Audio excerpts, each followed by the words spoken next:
your home for the Bobcats. KFJB-TV, streaming all year on YouTube.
Today's game on KFJB-TV is sponsored by First Rate Real Estate, Atland Engraving and Screen Print Company, Assured Partners, Brown's Shoe Fit, Central State Bank, your Marshalltown Dairy Queens, Eye Care Associates, Hy-Vee Marshalltown, Legends American Grill, Lennox Employees Credit Union, Marshalltown Area Chamber, Marshalltown Community College, Marshalltown School District, McGregor's Furniture and Mattress, Sandvik Enterprises, Scooters, Marshalltown, Sports Plus, State Farm, Tyler Pashong Agency, Wayward Social, Wells Fargo Advisors.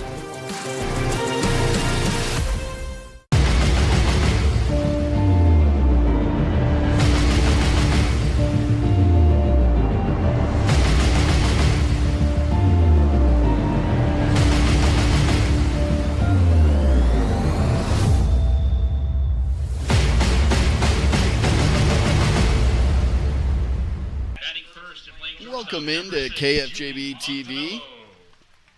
We have a game between the Marshalltown Bobcats and the Des Moines East Scarlets tonight. I am Zach Tomesch. Joined with me today, we have our on-site producer, David Brega, as well as our cameraman, Keith Stewart. We will also be joined with Deegan Grant as our radio producer tonight as well for Game 2. But we welcome you in as we get a look at our Marshalltown Bobcats right now.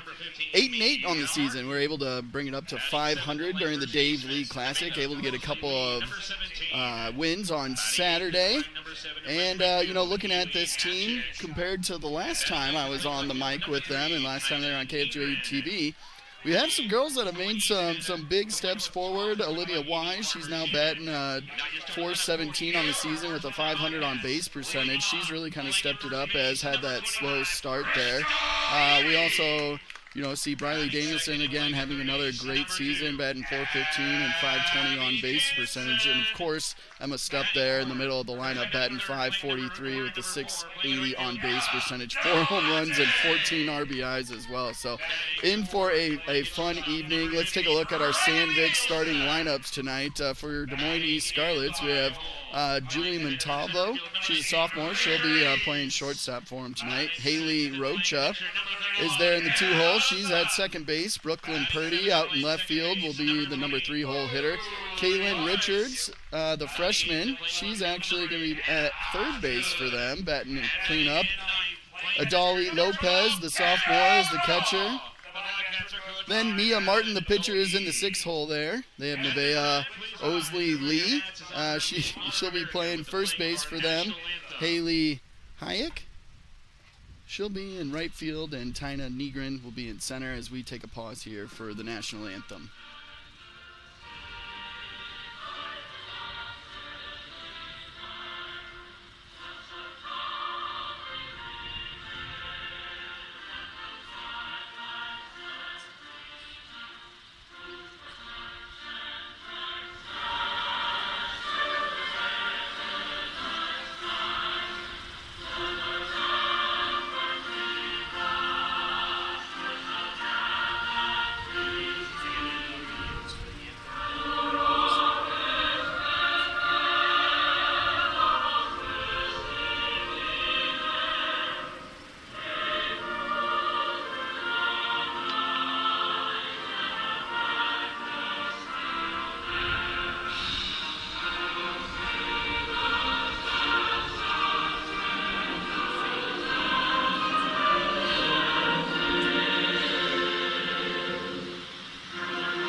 Ladies and gentlemen, and it is a beautiful night for softball, as we got another great shot of the roundhouse there by our own Keith Stewart. But let's take a look at the Bobcats starting lineup here. We have Bristol Ely leading it off for them. And then Abby Jansen will be in the 2-hole hitter. Coming up after Abby Jansen, we have Ella DeMont. After Ella DeMont, we got Briley Danielson. Then Leah Graves, who will be playing in center field. Emma Stupp will be pitching for the Bobcats in the 6-hole there. We have Olivia Wise, who will be in the 7-hole. She's in second base. Hannah Osgood out in left field. And then Kendall Brummel.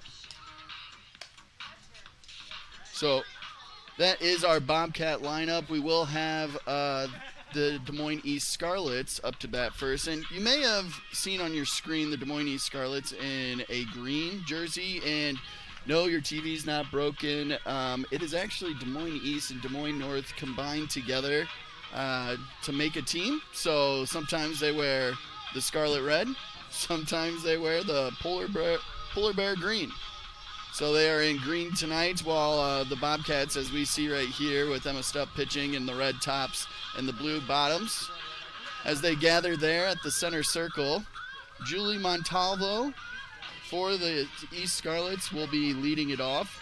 She's a sophomore this year. Would love to get you some stats, but we did not have any stats on this team so far. They are 0-10 on the season, so they're searching for that first victory, while the Bobcats just got up to 500 and want to get over 500 2 games by the end of the evening. Emma Stupp here, winds and delivers. First pitch of the game. That one is called a strike on the outside, and I want to remind you our first inning is all powered by Van Wall Equipment of Marshalltown. For everything John Deere, including equipment, parts, and service, see Van Wall Equipment today, your clear first choice. As Montalvo swings through that one, 0-2 count. Forgot to remind you that those starting lineups were all brought to you by Sandvik Enterprises. Let Sandvik Enterprises in Marshalltown deliver for you while we deliver you the starting lineup. And there we go. 3 pitches to start the game, and that's a strikeout for Stupp. First batter, first strikeout. She came in tonight with 51 strikeouts on the season and 43 1/3 innings pitched. 8 walks, a 4.36 ERA, so she's been having herself a nice year on the mound, and as I mentioned earlier, 4 home runs while she's at the plate as well. Both games tonight are available on KFJB-TV. Mr. Zach Tomesch calling the action with his producers David Braga and Keith Stewart down there on the third base camera. Emma Stupp here, winds and throws. That one is just a bit high. Her first ball of the night. 1-0 count. Haley Rocha up, the sophomore second baseman for the Scarlets. It's interesting calling them the Scarlets while the Bobcats are wearing red and they are in green. Again, your TV is not broken as Rocha swings through that one. 1-1 count. A looking strike. K in each direction so far for Stupp and just 2 batters tonight. As we now have the left fielder, Brooklyn Purdy, up to bat.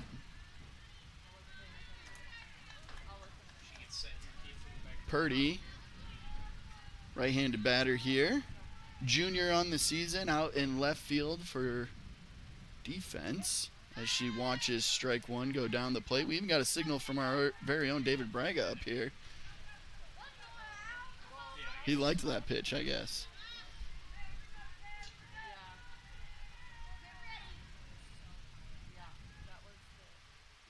We do have David on the case to find out if there is any relation to Brock Purdy.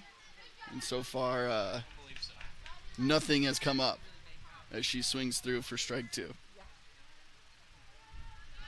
Stupp looking to be 3 up, 3 down. Almost a perfect inning if she wouldn't have gotten a ball to batter number 2. But that one's hit out to left field in between Osgood and Graves out there as Graves picks it up and hucks it into Danielson as the cutoff. She runs it into Stupp, and it's a double for Purdy. Stupp, she's been good on the mound with 51 strikeouts and 8 walks coming into today, but she has let up a few runs with a 4.36 ERA, so she's not, unhittable. I believe about a 1.2 whip on the season as well. As Kaylin Richards swings through that one, but Purdy takes off for third base, and it looked like the tag was just high. The ball looked like it was there on time as we take a look at our Tyler Pershong State Farm replay here. The ball was there on time. The tag appeared to be high from Jansen. As we do get strike 1, now strike 2. This is Kaylin Richards, the freshman, up for the Scarlets. She is their third baseman. There's a pink batting gloves. It's fouled off right at us. We're thankful for that fence.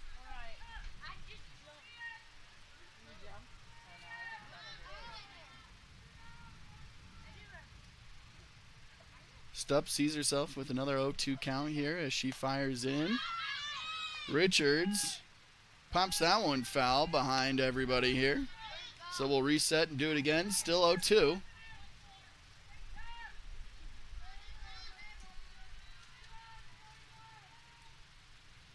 Stupp, 2 strikeouts so far, looking for number 3. She fires in, looks to be low and inside.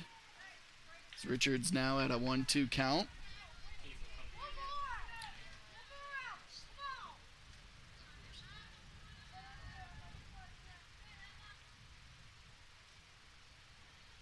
As I'm taking a look here, I don't see a lot of seniors for either teams as here we go, strike number 3 on Richards. That's 3 strikeouts for Stupp. She's now up to 54 on the year in just 44 1/3 innings of work. Allows 1 hit. No damage, really, as, she steals third, able to get under the tag there. That would be Brooklyn Purdy, but ends up leaving her on base. No runs, no errors for the Bobcats. Clean on defense there. And we'll flip over to the bottom of the first inning. Bobcats will lead off with Bristol Ely. She's batting .241 so far this year, at .267 on base percentage. She does have 2 doubles, 4 RBIs, 10 strikeouts on the season, and only 1 walk. So we're going to get some action probably right away with her up to bat. Then we'll see Abby Jansen, the third baseman, batting .205 at .300 on base percentage, 2 doubles, 3 RBIs, 9 strikeouts, 3 walks, but also 3 hit by pitches. So she looks like she finds a way to get on any way she can. Ella DeMont will be in the cleanup spot, the sophomore right fielder. She's batting .500 this year. Minimal action so far. I shouldn't say minimal, but not a ton of action on the season. Only 1 walk, which gives her a .556 on base percentage, no RBIs. So let's see what she can do. If memory serves me right, I think she hit a home run on KFJB-TV last year, so it'd be cool if she does it again this year. Those are the 3 batters we will see for sure for the Bobcats, as Mia Martin is on the mound for the Scarlets. She fires in. It's ball 1.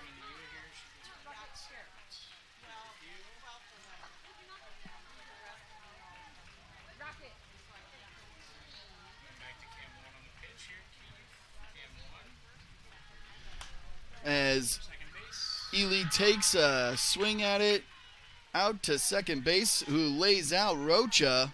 Makes a nice catch there for the Scarlets. The colors, they're messing me up too. As that we'll take a look right here on the Tyler Pashong State Farm replay.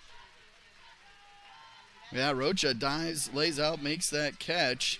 Tyler Pashong Agency, mtownproud.com. Martin, the pitcher, is a junior for the Scarlets. As that one is in there for a ball. 2-0 already to Abby Jansen.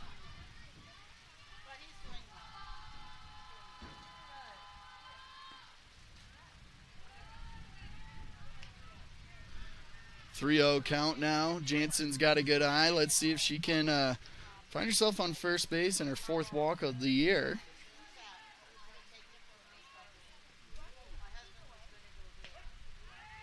As there one in for a strike. 3-1 count now to Jansen, the third baseman.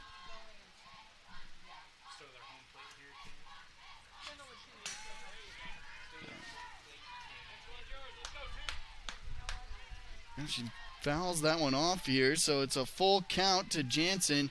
One good thing that you want to see early in the game for the Bobcats, we want to wear these Scarlet pitchers out, and we want to see as many pitches as we can, so a full count early is always a good sign. As she fouls that one off, we're going to see our 7th pitch now of the at-bat.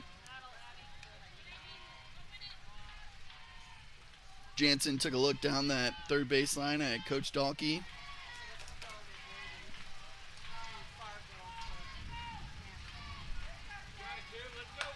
Gives her the confidence to step back in. At the front of the batter's box, both of the batters so far for the Bobcats, as Jansen again fouls this one off. I feel like we should get a sponsorship for if it hits the vehicle. What do you think Carl will say about that one?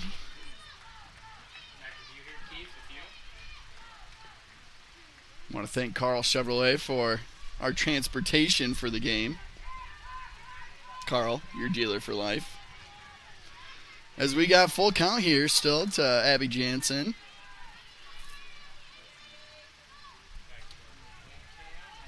Mia Martin, the junior pitcher for the Scarlets, fires in. Jansen gets under it again. Rocha, the second baseman, able to get that one. And she's got both of the outs so far. Rocha catches that pop fly just behind first base there for the second out. So we'll see. The lefty, Ella DeMont, she's out in right field. Sophomore, batting .500 so far this year. Doesn't play every game, but does get some playing time, as I was staring right at the camera. David's laughing at me. I'm glad we didn't get a Dylan Doe situation. Take a look at the replay here.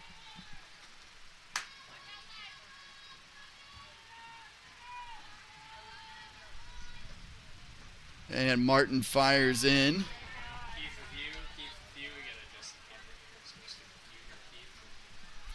Martin fires in. That one is a ball. 1-1 count here to DeMont. 2 outs already for the Bobcats. So that one gets just by the catcher, Lopez.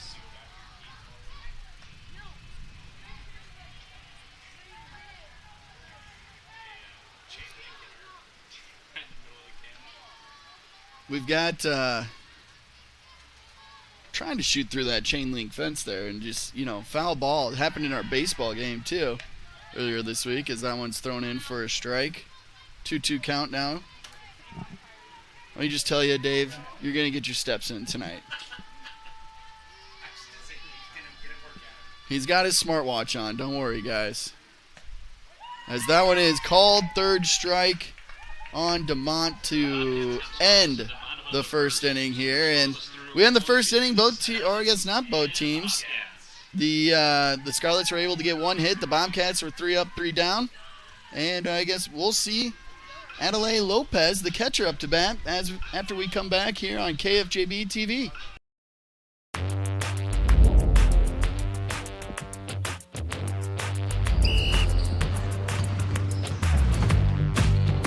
Good.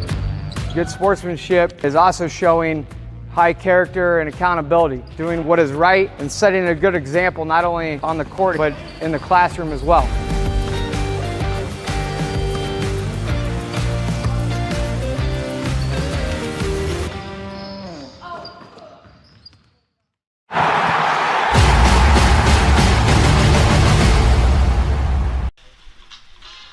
Welcome back to KFJB-TV. You're watching some Bobcats softball tonight as the Cats and the Scarlets, they're tied at 0 as we only saw one hit tonight. That was a double from Brooklyn Purdy there in the top of the first for the Scarlets. But here in the top of the second now, we're going to see the catcher, the pitcher, and the first baseman up for the Scarlets. We got Adelaide Lopez, the sophomore catcher, up for the Scarlets first as she digs in here. Stupp able to throw strike one for pitch number 1 in inning 2. Stupp got 3 strikeouts in that last inning, but did allow the one double and stolen base.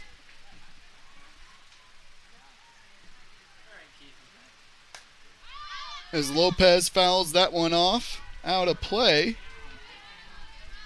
0-2 count now.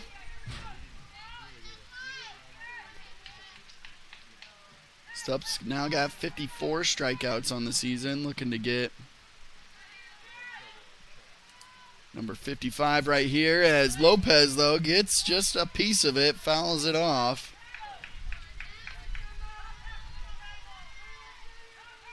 And she'll dig in again for the 0-2 pitch.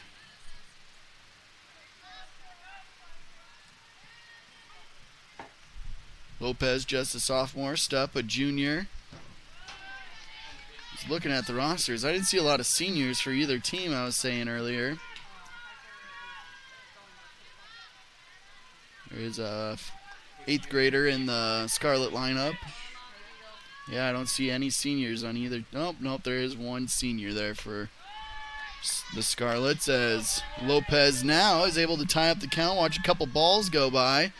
2-2 count. Stupp digs in here. Gets the strike 3 call. That's another backwards K. 4th strikeout of the day for Stupp. All 4 outs recorded for the Bobcats have been strikeouts. So the catcher, Kendall Brummel, throws up 1 out, telling her team. Mia Martin, the junior pitcher, up to bat. Martin was able to get 3 up, 3 down on the Bobcats. Let's see if she can help her cause on this end now as she watches ball 1. And, Stupp She never wants to give up that a hit to her opposing pitcher. She fires in now, gets another strike call. She got a couple backwards Ks, and so she's been able to find the zone very quick tonight. She's only thrown 2 balls 1 time to a batter so far, and it's making them hit it, as that one looks like it's fouled off Brummel there, and Stupp comes in to make sure she's doing all right, and Brummel's like, yeah, wearing a helmet, that's why they're there, you know, the old Lance Lynn. Wouldn't wear a hat if it wasn't protective gear.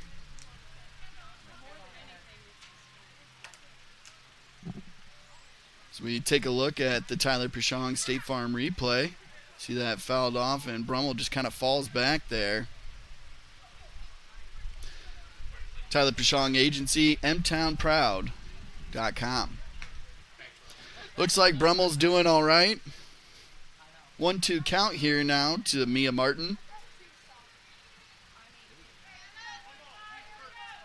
Looks like the Scarlets here are right in the middle of the box. The Bobcats are standing in the front of it. As Stupp fires in, it looked like a changeup there for a swinging strike. Strike out number 5. Five outs. 5 strikeouts. We got the signal from Brummel. Don't worry, I'm good. As now, Nevaeh Osley Lee is up to bat. She is the first baseman for the Scarlets. Sophomore this year. She fouls off the first pitch.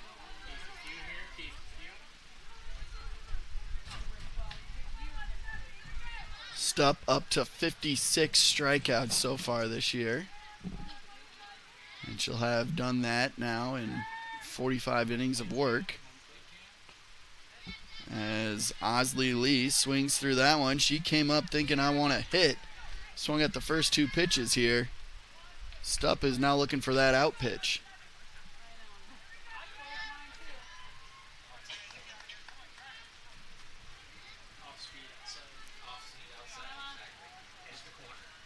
Let's see if she throws another off-speed pitch a little outside here. No one came inside this time. Fouled off, though. 0-2 count. It's true. Osley Lee, sophomore first baseman.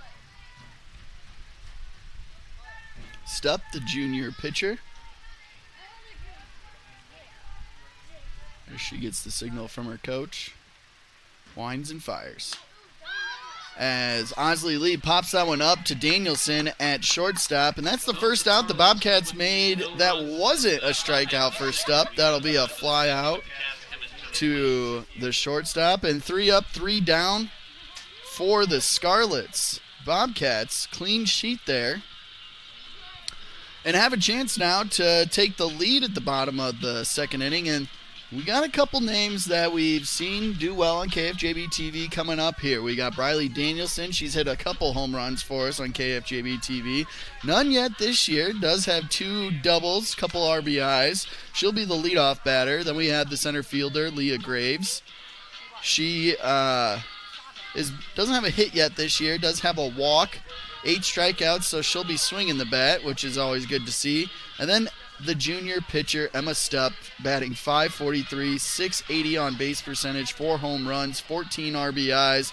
I'm sure she'll move up in the lineup for game 2 a little bit here, but she's in that 6 hole with the ability to bring home anybody on base. So that is really, when it comes down to it, Danielson and Graves are looking to get on base. Stupp right behind those 2. And then if we can get there, Olivia Wise really coming on strong this year. Now batting .417 with a .500 on base percentage. If we can get to Stupp and Wise with a couple of girls on base, Bobcats could take the lead, get over .500, start to feel good about the season. It'd be a great night for that. As Mia Martin warms up in that first inning, she did strike out sophomore Ella DeMont to end the first inning. DeMont looked at strike number 3, but then she got Abby Jansen to fly out, and then Bristol Ely made a nice hit to the second baseman, Rocha, who did a diving catch there to get her out. But Briley Danielson digs in for the Bobcats as she watches there, ball one. Danielson has really kind of been a staple on KFJB-TV the last few years. As she watches that one go, that's ball number 2.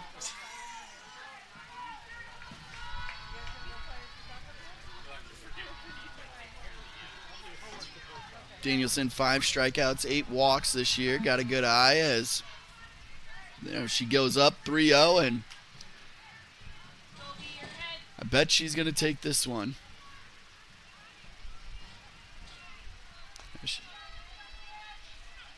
She digs into the box. Doesn't even look like she's going to swing and takes a walk here. Danielson on first base now for the Bobcats. The first runner. The first walk for Martin as well. Leah Graves now up to bat looking for that first hit of the season. She does have a sacrifice and an RBI, so she's been able to cash in with runners on. No one in scoring position yet. We have seen Danielson try to swipe a bag or two. As Danielson does take a little lead there, but stays at first as Graves watches ball one. The sophomore Lopez behind the plate. We'll see if they test her arm at all today. As Danielson does take off, Graves, though, swings at that one, foul. So we'll reset and try it again with the 1-1 count. Take a look at some stats this year. Any base running stats for the Bobcats.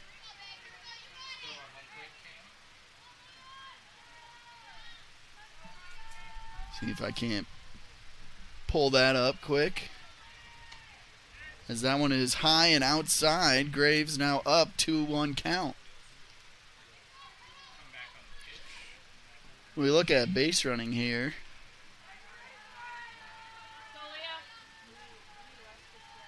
Briley is 11 for 11 on stolen bases this year. As Graves watches that one go by, so it's a 2-2 count now.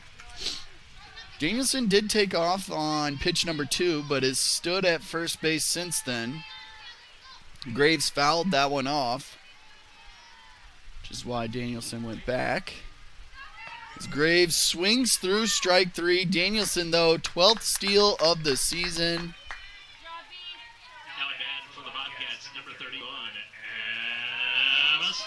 Emma Stupp now, the pitcher. She's coming up to bat. Great season so far, batting .543 with the .680 on base percentage, 4 home runs, 14 RBIs, 7 doubles, 1 strikeout, 12 walks, 3 hit by pitches. Stupp just looking to get on base here as she watches ball 1 go by. Also, as the pitcher, you got to help your own cause. Got to get that batter around. As Stupp, she does try to get her weight and everything all lined up with the pitcher here. If you watch that front foot, she'll step in the middle of the pitcher's windup, trying to get all that timing right. As there she goes, cranks one, line drive down the third baseline, but that one is just foul. And now it's a 1-2 count. Stupp only struck out once so far this season, so she's putting the ball in play, making the defense earn it. That's for sure. As Martin digs in here. Stupp again, pulls on it. Foul. I hope Keith is doing okay over there.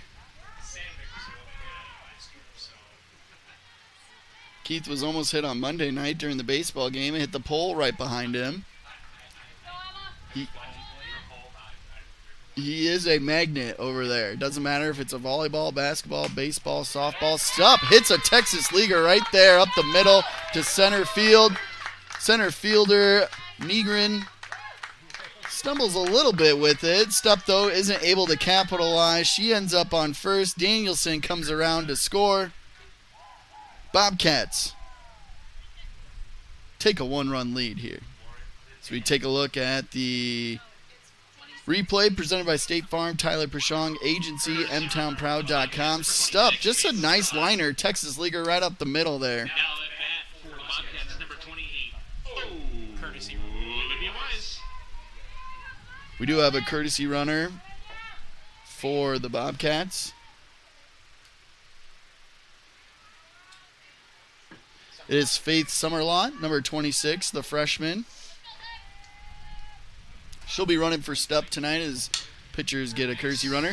Here, though, Olivia Wise grounds one to third base. Third baseman playing up. Richards able to corral it for a 5-3 out. Summerlot able to move over to second base. Almost gets picked off on that one, though, as the first baseman, Osley Lee, throws it over to second, and Summerlot's able to dive back and stay safe. That's the second out, though, as Hannah Osgood comes up to plate, batting 139, 262 on base percentage, and she watches ball one. Ball one low. Pitchers and catchers get that courtesy runner, so Stupp will be able to rest before she goes to her third inning of work. As Osgood dribbles one to Rocha, and she fields it there for the 4-3 ground out. Third out of the inning. Bobcats do strike with a run as Emma Stupp drives in Briley Danielson with a nice hit to center field. When we come back on KFJB-TV, we'll see Hayek, Negrin, and Montalvo for the Scarlets.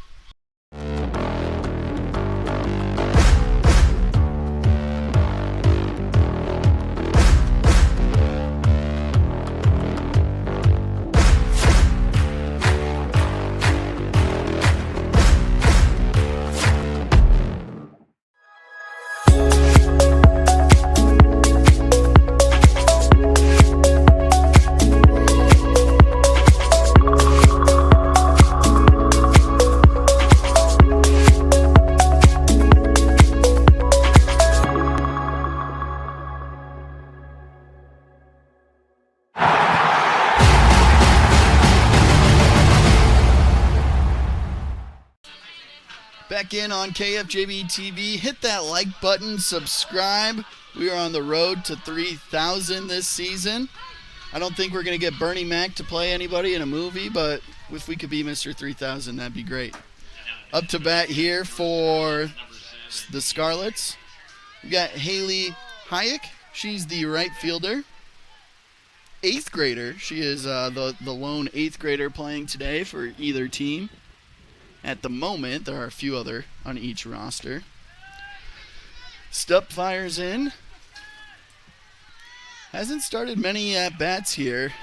Down 0-1, but that's how we'll start this first at-bat in the third inning.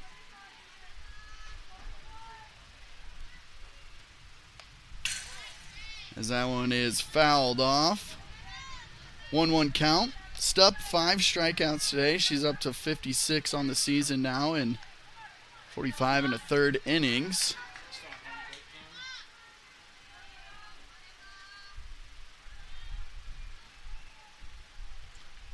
Hayek, an 8th grader. She swings through that one. I think it was softball when I was in high school. It was the first sport I saw a lot of call-ups. But I didn't see it much at my high school.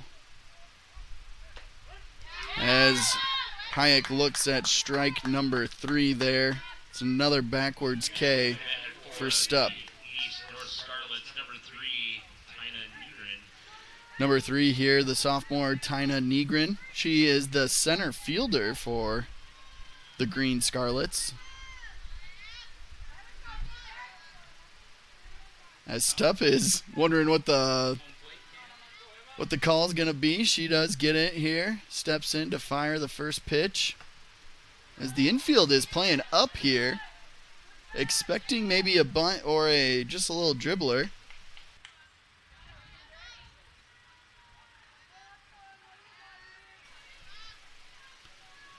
We saw Negrin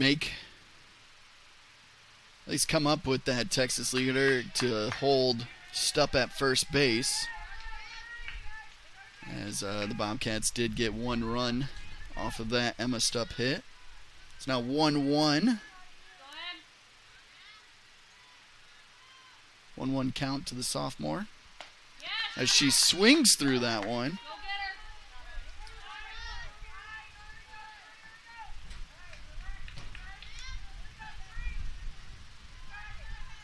Bobcat infield still playing up here. At least the corners, they're playing in front of the bases. And the middle of the infield kind of playing right on the baseline there. Hoping for a ground ball here that they can field and get out of this.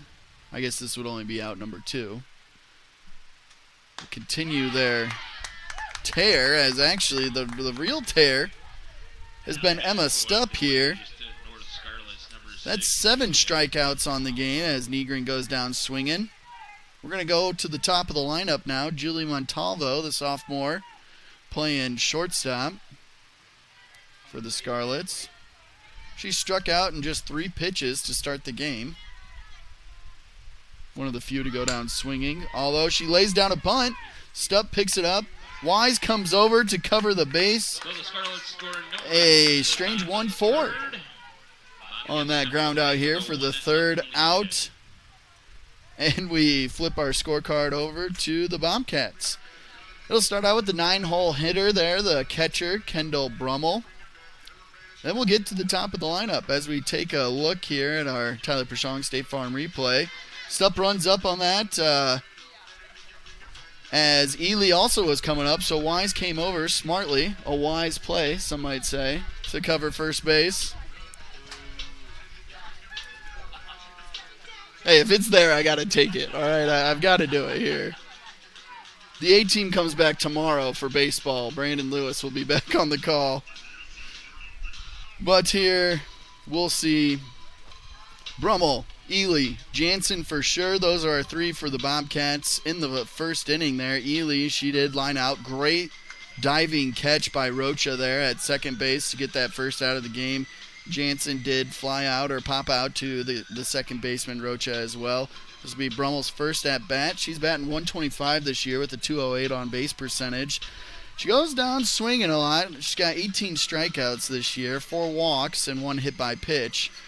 So we'll see Brummel, I'm sure, aggressive at the plate, just like she's aggressive in some of the other sports she's played this year for the Bobcats. Now at bat for the Bobcats, number 12, Kendall Brummel. Junior catcher has been doing a nice job behind the plate so far for the Bobcats tonight.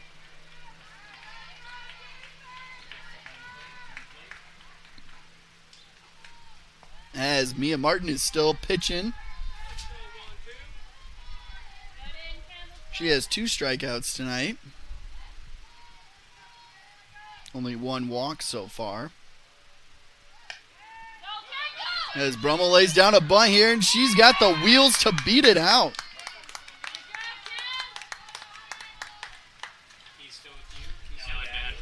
Brummel, a perfect little bunt. It just looked like the Scarlets weren't expecting it. I mean, they were up, but she just got it perfectly right down the first baseline and had the wheels to beat it out. Brummel on first base, first batter up for the Bobcats. As she's got some wheels, so we could see her try to take second here so far this year. Brummel's 10 for 10. She has the second most steals on the team. Not a lot of Bobcats have been caught stealing, only 2 so far this year, 55 of 57 as a team. As we now have a 2-0 count to Bristol Ely. Ely. I guess Ely is also an 8th grader, we should mention, as she pops that one out.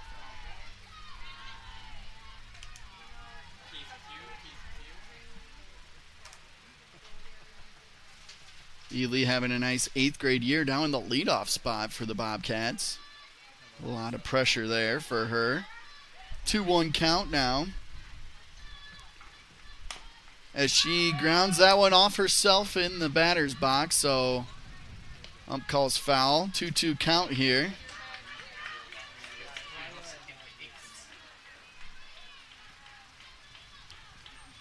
Brummel, I think, wants to be on second here as she was taken off. Brummel takes a big lead, and Lopez checks on her over at first base, but no dice. That was a ball, so it's now a full count to Ely. Runner on first, no outs.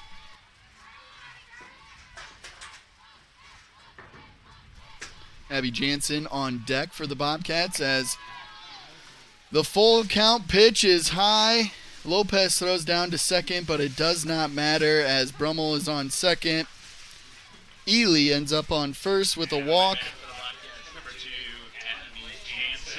No outs. Runners on first and second. Abby Jansen up to bat. Batting .205 coming into today with the 300 on base percentage. 3 RBIs. See if she can bring around her 4th. She's got 1 runner in scoring position who has some wheels. Jansen watches that one low for ball 1.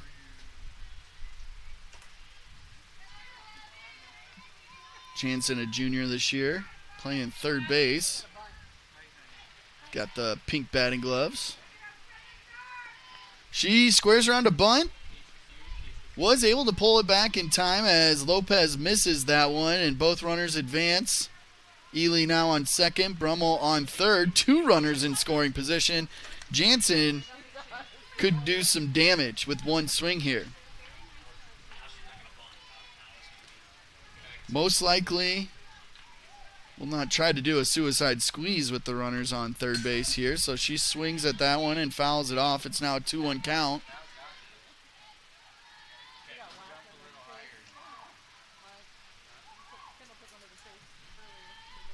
Jansen, 9 strikeouts, 3 walks, 3 hit by pitches. Got a good eye, and she'll wear it if she has to.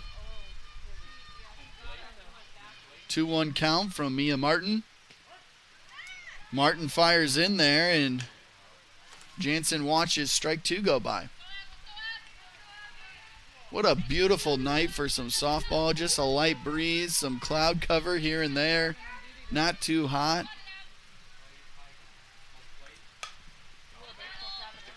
Jansen fouls that one off. She'll see a 2-2 count again here.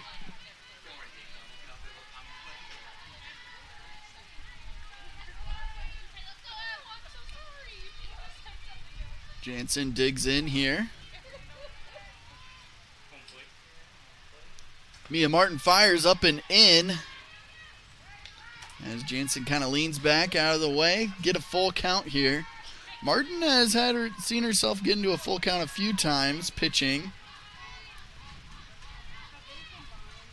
The last 2 batters have been in a full count, so Bobcats are starting to work the pitcher a little bit and see some pitches here and maybe wear down Martin. So now in the 3rd inning, she fires in there, looks low for a walk. Bases loaded now. Now we got our number 3 hitter, the sophomore, Ella DeMonte, playing right field this year, or not this year, tonight. She struck out looking in the 1st inning, as it looks like we got a little huddle here with the bases loaded.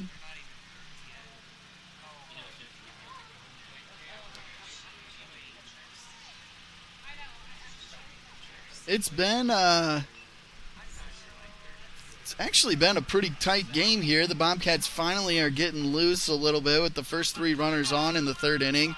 Briley Danielson did lead off the 1st inning with a walk, got a stolen base, and then came around to score on an Emma Stupp hit to the outfield. That's really all the action we've seen. A lot of strikeouts for the Bobcats, and not a lot of strikeouts for the Scarlets. We do see a pitching change. Is it time to change out your air filter? Check out the planned service programs from Ethington Heating and Cooling that helps ensure your heating and cooling systems are ready to go. Ethington Heating and Cooling, they're not comfortable until you are. Well, we see the shortstop here, Julie Montalvo, come in. She's a sophomore. She's going to come in and pitch, which means our pitcher, Mia Martin. We're going to see her. She move over to first base. Is that what I'm seeing? Martin at first. Mia Martin now plays at first base. Number 15 now plays at first for the Scarlets. Moines North. Like Hatchick now at shortstop. And then that's what we've got so far.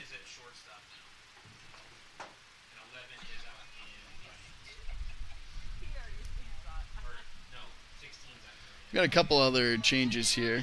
Number 7 for the Scarlets is now playing shortstop. And 16 is out in left. And 17 moved to third base. Okay.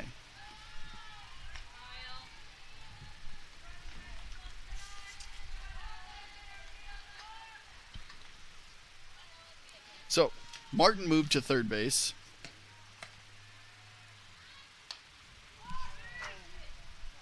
As a pickoff attempt here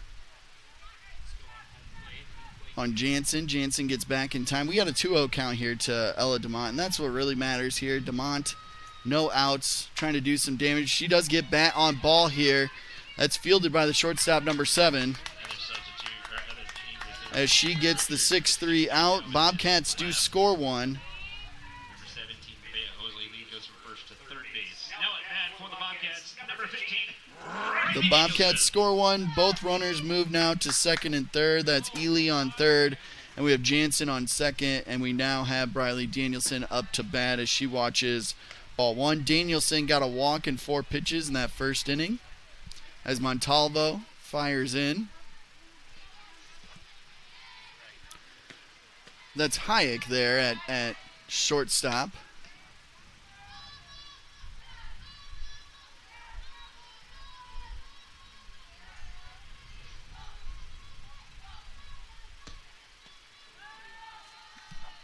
As we watch another ball. 2-1 count to Briley Danielson.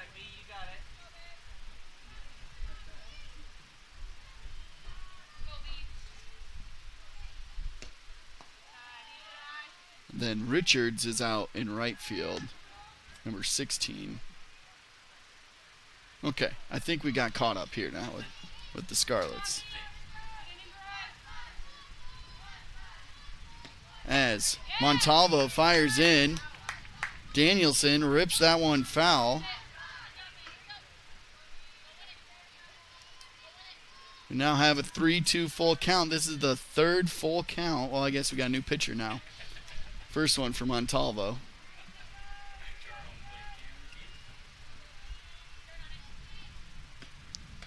Danielson takes another walk as she'll load the bases now for Leah Graves, the center fielder. Graves did strike out in that second inning here. She struck out swinging. Still looking for that first hit of the season. Does have an RBI, does have a sacrifice. And there's only 1 out, so she can do another sacrifice here as we get a double play. Negrin was able to come in and catch that one and threw it to second base to get Jansen out there for out number 3 on the force out. That is an F8 over double play. So I guess an 8-6 double play. That'll end the 3rd inning for us here on KFJB-TV. When we come back, the Scarlets will be up to bat. You can trust your local TV and radio stations to deliver the information you need when it matters most. As misinformation floods social media, you can trust us to deliver the truth. We are broadcasters. People see the grind, they don't see the breath between sets. That's what keeps me at peace. Your strength starts there. A strong mind will carry you through storms. Muscles never survive.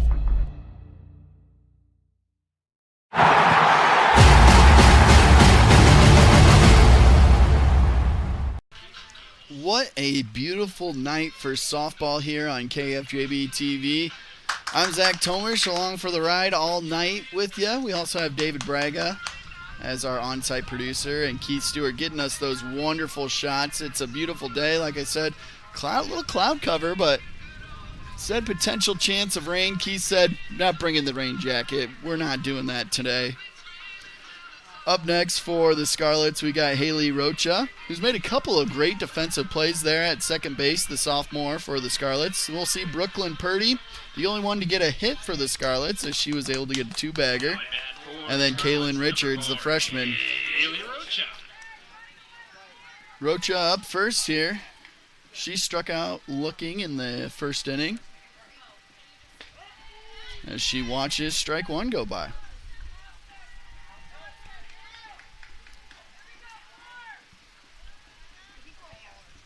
Second base is always an interesting position. Are they going to be a speedster? Are they going to be a contact hitter? You could have Jeff Kent, a power hitter. Or you could have a defensive person, which Rocha has already flashed the leather tonight as she watches ball one go by. 1-1 from Stupp. Stupp picked up 2 more strikeouts in that last inning, up to 7 now. As Rocha fouls that one off. No Gators hit. Here's Rocha making that diving play there in the first inning. Not very nice to Bristol Ely to start the game. Rocha fouls another one off. So she'll see another 1-2 count here.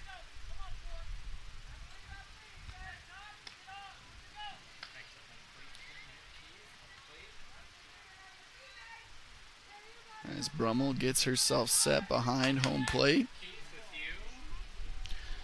Stupp gets the signal here. Getting ready to fire in. As Rocha just chops it right back to Stupp, who fields it clean over to Ely at first base. That's a 1-3 ground out to start inning number 3. Brooklyn Purdy. She was able to get a double. She stole third, able to get under a tag at third base, but was left on base there. So while she gets on base, she didn't do any damage. Purdy currently in left field as she watches ball one. That gets past Brummel, but nobody on base, so no big deal.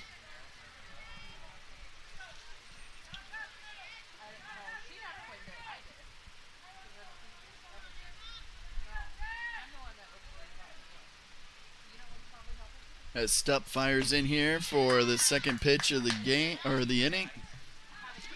The at-bat. Let's try. We get smaller each time here. 1-1 count. 1 out. When Stupp is not pitching, she ends up on first base for the Bobcat defense. We'll see her play first there in the second game. As she fires in, ground ball just past Jansen at third base. That one stays fair. Purdy, 2 up. 2 hits right down the line. As 1 out here, 1 runner on. Kaylin Richards moved to the outfield now, out in right field. Freshman, she struck out in the first inning, struck out swinging. Would love to get a piece of one here with a runner on first. 1 out as there's another one going foul. I don't know if we have any ball girls or bat girls, but they're getting their workouts today, that's for sure.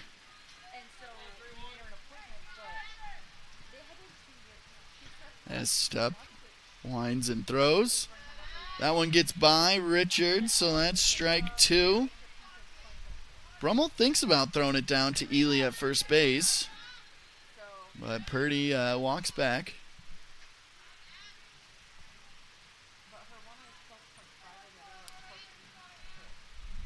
As Stupp gets ready for the third pitch of the at-bat, and that's strike number 3 for Richards as she strikes out. Purdy does steal second base. So 2 outs. Adelaide Lopez, the catcher, is now up to bat for the Scarlets. Runner on second base. That is Brooklyn Purdy.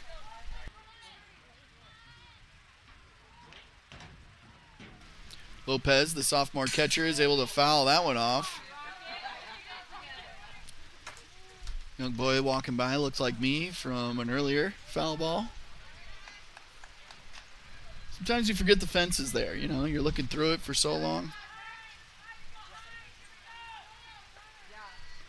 Lopez digs in for the second pitch. Purdy takes off for third, but the throw is high and out of the reach of Jansen. Good backup, though, by Osgood, who's able to field it and get it back in with minimal damage here as we watch the throw from Brummel just out of the reach. They would have been able to get Purdy there. Ball would have beaten her to third base, but just over the glove of Jansen. Strike 2 there, 1-2 count now to Lopez. This is where I say focus on your batter. Who cares about that runner on third if the batter gets out? 2 outs, top of the fourth. As Stupp fires in, strike 3. That's the third out of the inning. No damage done. Purdy ends up on third base for the second time tonight, and the second time she is left right there. Bobcats only allowed 2 hits so far, and they're going to be up in the fourth inning. Emma Stupp will be leading it off for the Bobcats. She was able to get on base last inning. She was able to drive in a run, in the second inning. She drove in Briley Danielson. So she'll lead it off for the Bobcats here. Then we'll see Olivia Wise, who's really come on hot here as of late, now batting .417 on the season, and Hannah Osgood, who had a nice backup play there to hold the runner at third base. Olivia Wise, 3 doubles, 11 RBIs. Her and Emma Stupp kind of monsters in the middle of that lineup there. I mean, you go Briley Danielson, Emma Stupp, Olivia Wise. Those are 4 girls, all batting over .415 coming into tonight. All of them within a 500 or better on base percentage. You count up the RBIs between the 3 of them. They've got 27 RBIs as well. They are just dominating the middle of the lineup for the Bobcats. We can get some runs of this inning as we loaded the bases in the last inning, start to, see those wheels move a little bit, see the runners on base. We could be in for a couple of 2 big wins for the Bobcats. You also never want to be, the Scarlets are 0-10. You don't want to be that first victory either for them. So you want to avoid that as a team, and the Bobcats up 2-0 already, wanting to add to that lead. Game is moving fairly quick here, and it is just a beautiful night with the sun still high up there. I guess it's almost the longest day of the year. The summer solstice will be coming up here. I noticed I've been going to bed when the sun's up. Thank God for blackout curtains. Emma Stupp digs in here. She watches strike 1. Got that Texas leaguer there in the second inning that was able to drive in Briley Danielson for the first run of the game, helping her own cause. Stupp watches that one. 2-0 count. Or 1-1 count, excuse me. 1 strikeout, 12 walks. She gets the bat on the ball as she rips one to left field. And there it is. Home run number 5. Emma Stupp just pulled it, got it in the air, and got just enough to get it over the fence. 180 to left field. Stupp helps herself out. What a hit, as that is pulled all the way over that left field fence. Love to see Emma Stupp helping herself out. Adds to her RBI total. Now 16 RBIs, 5 home runs on the season. As we take a look at the Tyler Prashong State Farm replay. Over the fence there. mtownproud.com, Tyler Prashong Agency.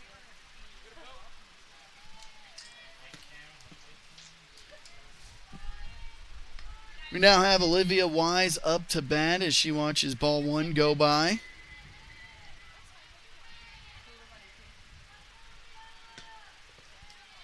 Wise, the second baseman, as we were just saying with Rocha on the other side. Wise, she's good at the plate and has flashed the leather a few times on KFJB-TV. She sees a 2-0 count here, but fouls it off. Dave with his hands up. He's alive, looking ready.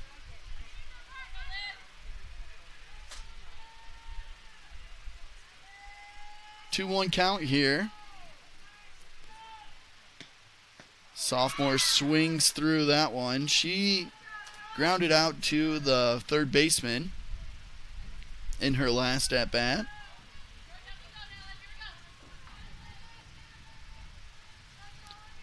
She digs in, 2-2 count. And she swings through that one for her 4th strikeout on the season. Hannah Osgood up to bat now, the junior left fielder, batting 139, 262 on base percentage, 5 walks so far this year, 1 hit by pitch. She does have 7 strikeouts. Osgood swings at the first pitch. And just over the press box, we heard no bang for strike 1. Bobcats up 3-0 now. Emma Stupp helping herself out with 2 of the RBIs, one of them being a home run.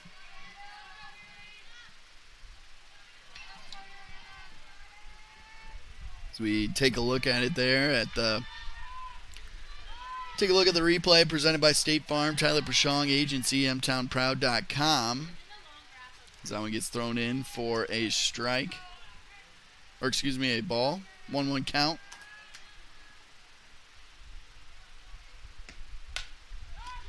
It's Osgood. Takes a swing at that one. That one does hit the press box there. 1-2 count now.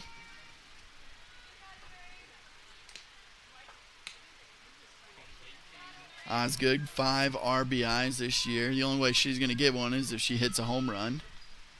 None of those yet. As that one bounces in. Easy to take unless you're Vladimir Guerrero.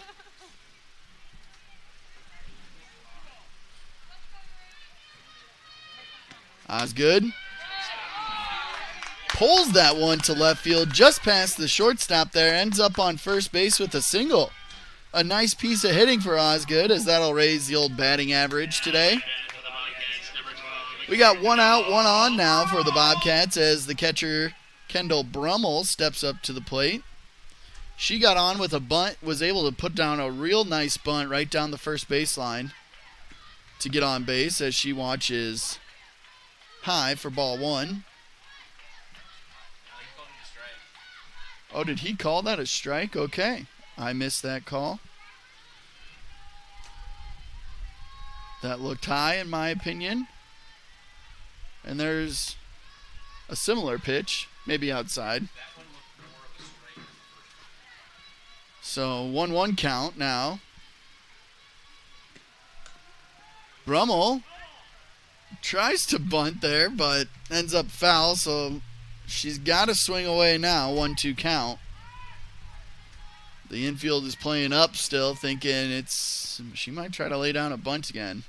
It was a real nice one there in the last inning as Brummel swings through that, and Osgood takes off and is caught stealing there. So that's the 3rd out after Brummel strikes out there for the 2nd out. Double play to end the 4th inning. Bobcats, though, they strike for another run as Emma Stupp hits a home run for them as we watch it here. All presented by State Farm, Tyler Prashong Agency, mtownproud.com. Big home run for Emma Stupp to help her own cause. We'll see Stupp back on the mound right after this.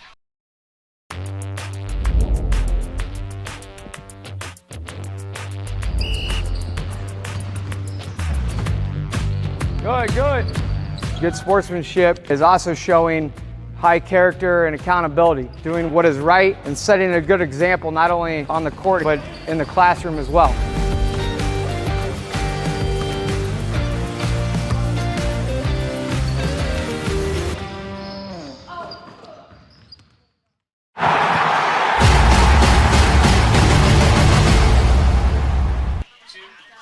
Welcome back to KFJB-TV. We appreciate you tuning in.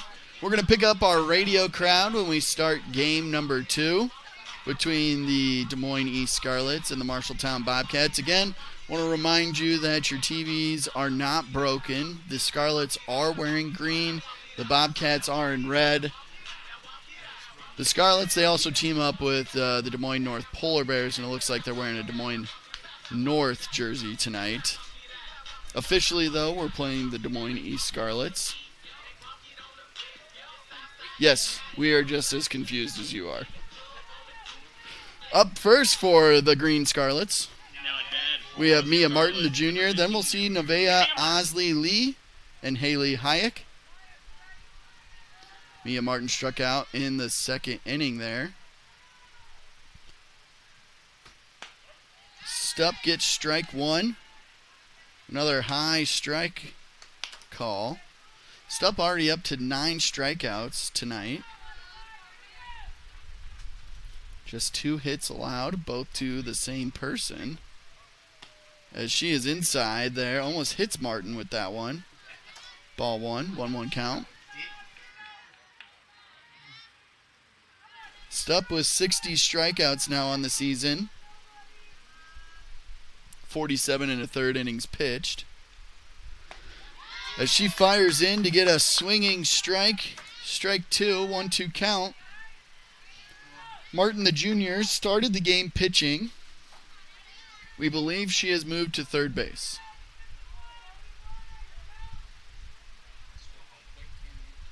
As Martin swings through strike number 3, she's now struck out twice to Stupp. Up next is number 17, Nevaeh Osley-Lee, sophomore, first baseman, but has moved. She started at first base, but has moved to the outfield. She flew out. She was the first non-strikeout out for the Scarlets as she popped out to the shortstop, Riley Danielson, to end the second inning. She's now down 0-1 here in the 5th inning, top of the 5th, with the Bobcats up 3-0. Scored 1 run in each of the last 3 innings. And Osley-Lee swings through that one now, 0-2 count.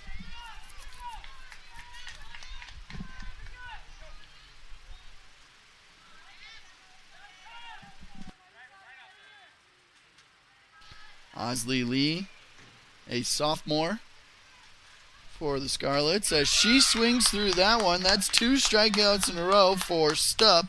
She is still feeling it. She has had 2 strikeouts in every inning so far tonight. And she's only allowed 2 hits. Defense has played well behind her as well, with a couple of ground outs and a pop out to the shortstop. Stupp, though, hasn't really made them work much. She winds and throws here. This one's popped foul. Still clear. The KFJB van is still clear. Ever since we got that new one, though, every foul ball gives me a little bit of a...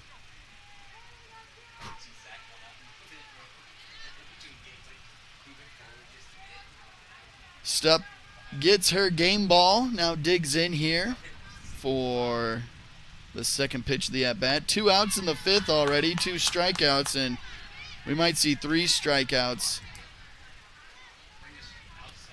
We did see a ball in that first batter, so it's not 9 pitches, but here's pitch number 10 on the inning.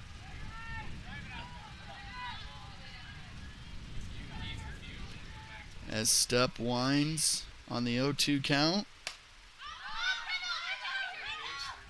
Hayek hits this one into the stand, so we'll reset and do the 0-2 count again. Brummel did pop up there quick. Get over, but she can't climb the fence that fast. As Hayek is looking down at her head coach. Some last minute pointers before stepping back into the box. Stepp winds and throws. That one's low and inside, so it'll be a 1-2 count.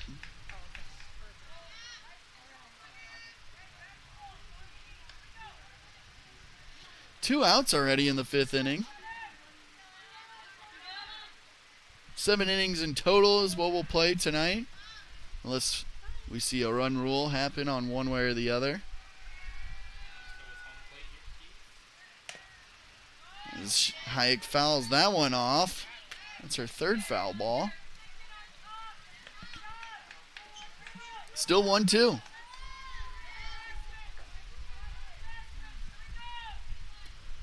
Stepp has really been pitching well. 11 strikeouts so far. No walks. That one made it into the press box. Holy cow. Watch out. We're closing the windows here. We're at no. Chuck didn't even flinch down there. Chuck's seen what they got you. As that one bounced off the stands right into the press box. Crazy. As Hayek fouls another one off. Can't seem to find the right angle. As we see that one roll all the way to the fence, but not the right fence. So we'll reset and do this 1-2 count again.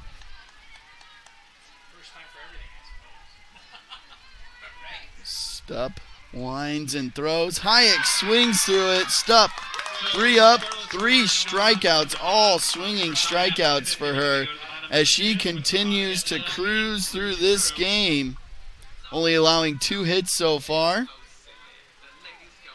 Left both of those on base, both given up to Brooklyn Purdy, the junior. She ends up on third both times, but Scarlets can't get her around to score, so the Bobcats, they go into the bottom of the 5th inning up 3-0 here. We'll go to the top of the lineup for them. The 8th grader, Bristol Ely, will lead it off for them. She's lined out. She had that line out to the second baseman to start the game, and then she walked there in the 3rd inning. Ended up on third base. Couldn't quite get around to score for the Bobcats, so she'll be looking to lead it off. Abby Jansen there. She walked as well in the 3rd inning, but got doubled up on the pop out to center field to end the 3rd inning. And after that, it's Ella DeMonte. She came in batting .500 tonight, but she watched strike 3 go by in the 1st inning, and then she grounded out to the shortstop in the 3rd inning. Bobcats 1-2-3 looking to actually get some damage done here. Because after that, you know, Briley Danielson, Leah Graves, Emma Stepp, Olivia Wise, that's where the damage has been done for the Bobcats, is that 4 through 8 part of the lineup here. Bristol Ely, though, been playing a good first base as Stepp's been on the mound, who normally plays first base for the Bobcats. Ely came into today batting .241. She now has 2 walks on the season with 10 strikeouts.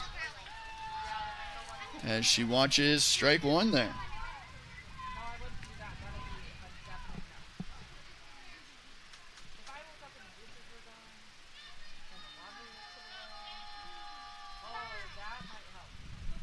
As that one bounces in. That'll be ball 1, 1-1 count to the leadoff batter for the Bobcats. 3rd time around the lineup here.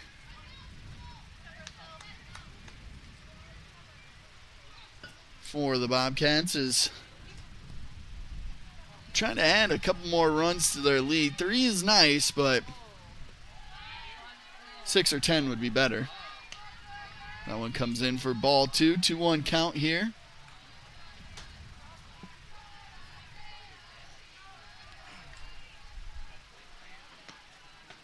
Montalvo fires in for strike 2.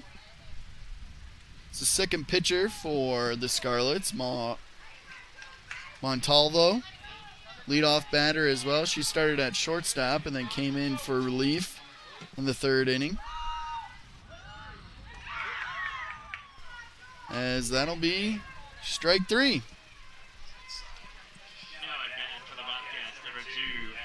She watches that one go by.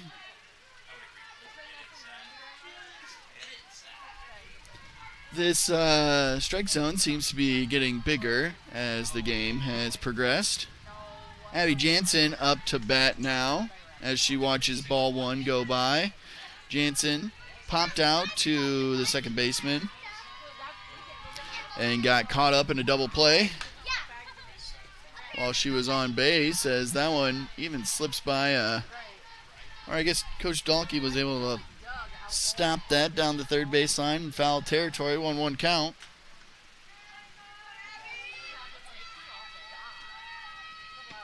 Jansen able to hit this one out to center field, as Negrin was able to come in and corral it. So that'll be an F8 for the second out. Sophomore Ella DeMonte up to bat. We do have an update from the baseball game in game 1. Scarlets are up 6-1 at the moment. I believe the baseball team does have a couple wins for the Scarlets. And the baseball team's not split up because the boys just beat Des Moines North on Monday night. You can watch back the game of walks if you want on KFJB-TV. After a little talk with Coach, Ella DeMonte digs in there in the left-handed batter's box. So far today, 0 for 2 as she struck out and grounded out to the shortstop. 1-0 count, now 2-0 count. She can get picky on what pitch she wants. Love to see another home run out of her. As she does get underneath one, hits it past the shortstop, in between the shortstop and the left fielder there. DeMonte on base today. First one. That'll bring up the number 4 hitter, the cleanup spot, Briley Danielson. Danielson got the first run for the Bobcats today. She's been on base twice, both via walk. So we take a look at the Tyler Pershong State Farm replay. Just drops in between the shortstop and the left fielder there as Danielson takes ball 2. Sometimes you don't need to hit a home run. You just got to hit it where they ain't. Bobcats get a runner here with 2 outs as Danielson, she might be 3 ups, 3 walks. As she's 0 for 0 today so far with 2 walks. As she wasn't even thinking about hitting that one or swinging at it, as Montalvo throws in the first strike for this at-bat. 3-1 count now. Danielson does swing. It's a little chopper to first base. Can she leg it out? She cannot, as the first baseman is able to handle it herself. Martin there at first base. So that'll be 1 runner left on base with 1 hit by Ella DeMonte for the Bobcats. They can't score. It's still 3-0. We'll see Emma Stupp back out on the pitching mound after this.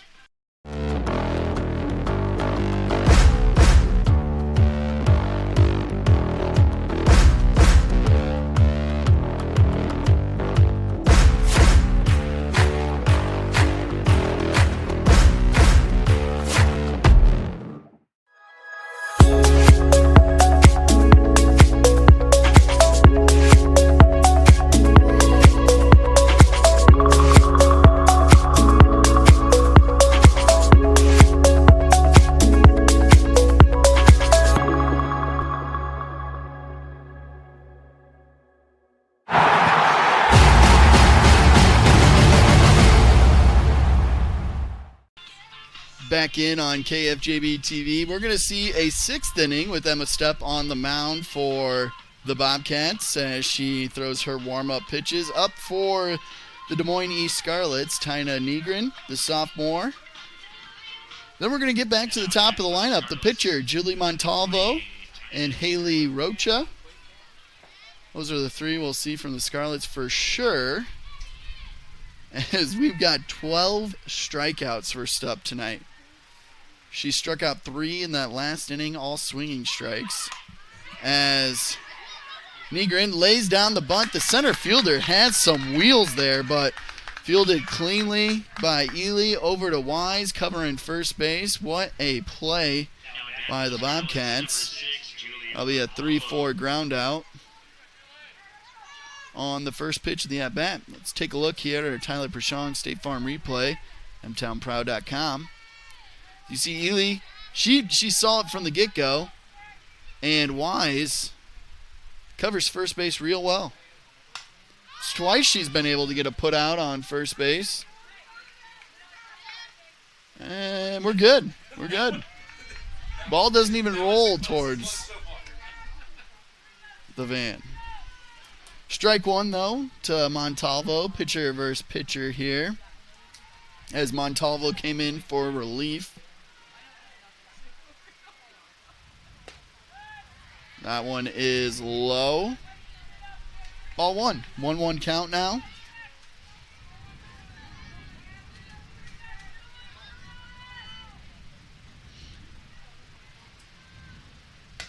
One count, and Montalvo, he grounds it over to the shortstop. Danielson fields it cleanly with a backhand. 6-3.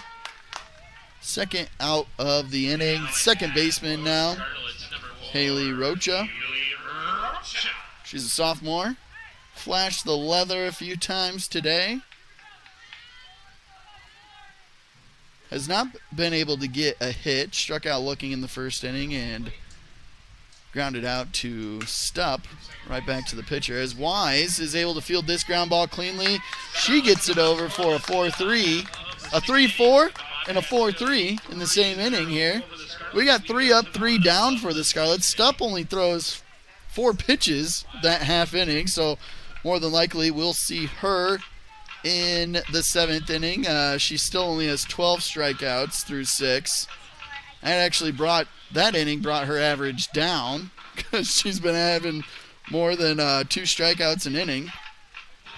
But for the Bobcats here in the bottom of the 6th inning, Leah Graves will lead it off, and then we'll see that pitcher and that monster right there coming into the day, batting .543, Emma Stepp.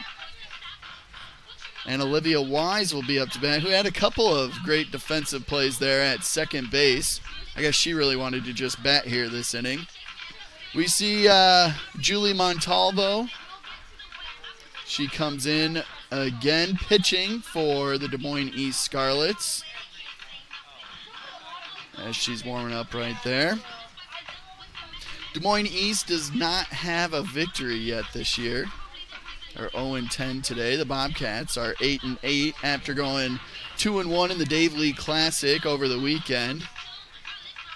Able to get a couple of wins on Saturday, but they lost to Sumner Fredericksburg on Friday. So they're trying to start a winning streak here, and then get over 500 as well with this win.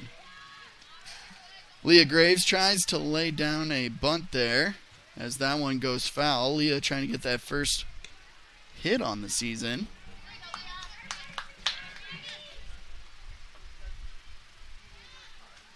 Like they say in Major League, we win today, that's 2 in a row. We win tomorrow, they call that a winning streak.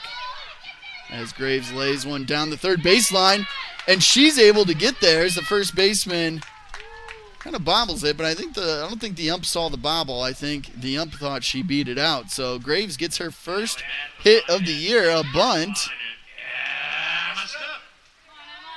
Lays it down and shows off the wheels. Graves, the center fielder, she might be looking to steal, as that is thrown in for strike 1 on Emma Stepp.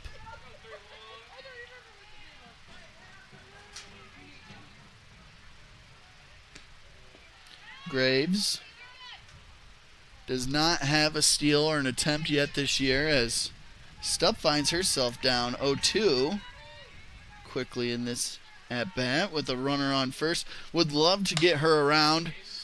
Stupp with a rocket down the third baseline. A little ground ball fielded by Martin there, and is able to get the 5-3 ground out, but Graves does move to second base. So one out now, runner on second. Olivia Wise up to bat. She's grounded out to the third baseman and also struck out today. Wise, though, that last inning was basically a part of every out for the Bobcats. As the second baseman, she fielded one at first for a putout and then also got a ground ball. As she watches that one bounce, and Graves is able to move over to third base. It's now a 2-0 count to Wise. Well, the Bobcats were able to make up some ground there over on the baseball side. It's now 6-5 in favor of the Scarlets.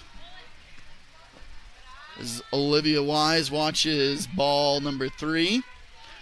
She's got 4 walks and 3 strikeouts this year. 2 hit by pitches as well, which gives her that 500 on base percentage, and she'll take ball 4 there. Runners on the corners for Hannah Osgood. Osgood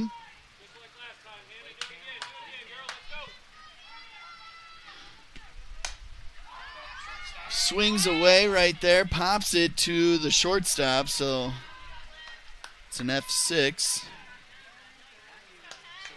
Second out. We'll see Kendall Brummel now.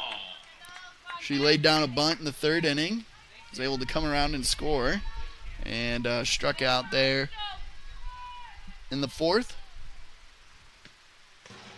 As that one is high for ball 1. Wise was able to move to second base there on the pitch, so she'll get a stolen base. No throwdown, as the catcher was more worried about Graves there on third. As Montalvo throws it in, ball 2.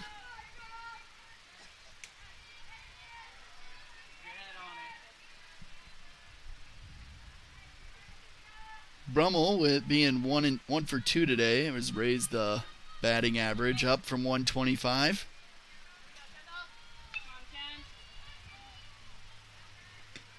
As Brummel lays down another nice bunt, tries to use the wheels. First baseman mishandles it.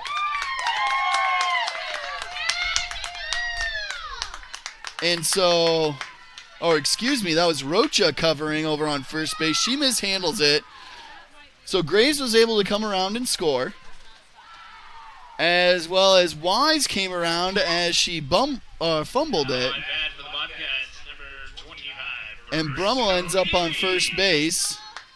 So we'll give that an error to Rocha, as that allowed Wise to score. And now up to bat is Ely, and she cranks one to left field here that rolls all the way to the fence. Brummel ends up on third base there and thought about going home, but is unable to make it home. But Ely ends up with a stand-up double, just cranking one down the left field line. Showing why she's in the leadoff spot there is, it doesn't even stay in frame very long. You can see she rounds and ends up with a stand-up double. We now have Abby Jansen up as she watches strike 1 go by. The Bobcats have added 2 runs finally in this inning. Looking to maybe get a couple more with this 2-out rally, but Jansen pops it up to the shortstop there, and that ends the fun for the Bobcats. End of the 6th inning. They do strike for 2 runs there, as Graves and Wise were both able to come around as the Bobcats now lead this game 5-0. We'll see the Scarlets up to bat after this. You can trust your local TV and radio stations to deliver the information you need when it matters most. As misinformation floods social media, you can trust us to deliver the truth. We are broadcasters. People see the grind. They don't see the breath between sets.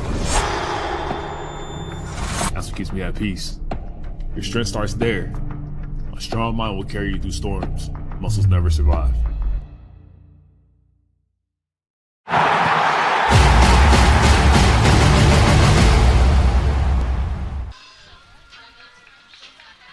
Brummel there able to get 2 runs in as Rocha bobbled the ball at first base, allowing Wise to come around and get the second run there in the 6th inning for the Bobcats as they move up now 5-0. So we take a look at the Tyler Prashong State Farm replay here, mtownproud.com.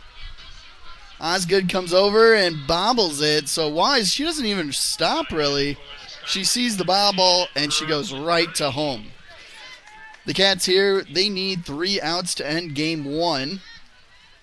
As the only person that's gotten on base is going to lead off for them, Brooklyn Purdy, the junior. As she swings, and it's a slow dribbler right back to Stupp on the pitcher's circle. It's a 1-3 ground out. The only one that's gotten on base is now out. The next 2 batters here both have struck out twice. We have Kaylin Richards, the freshman who's moved to the outfield, started at third base tonight. She struck out twice. Then, after her, Adelaide Lopez, the sophomore catcher, also 2 strikeouts. Let's see if Stupp can add to her 12 strikeouts already tonight.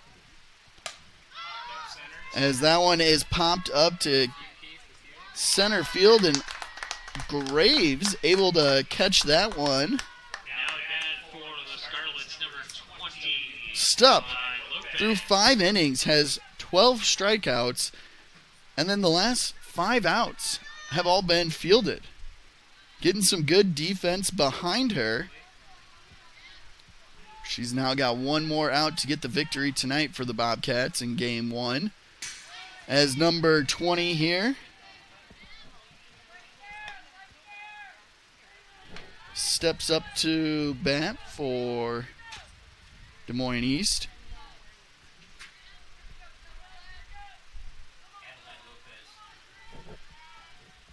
It's the catcher, Adelaide Lopez, sophomore this year, as she watches another one.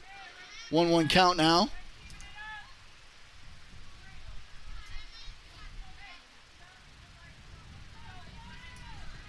Not all the numbers are matching up with what we've got online.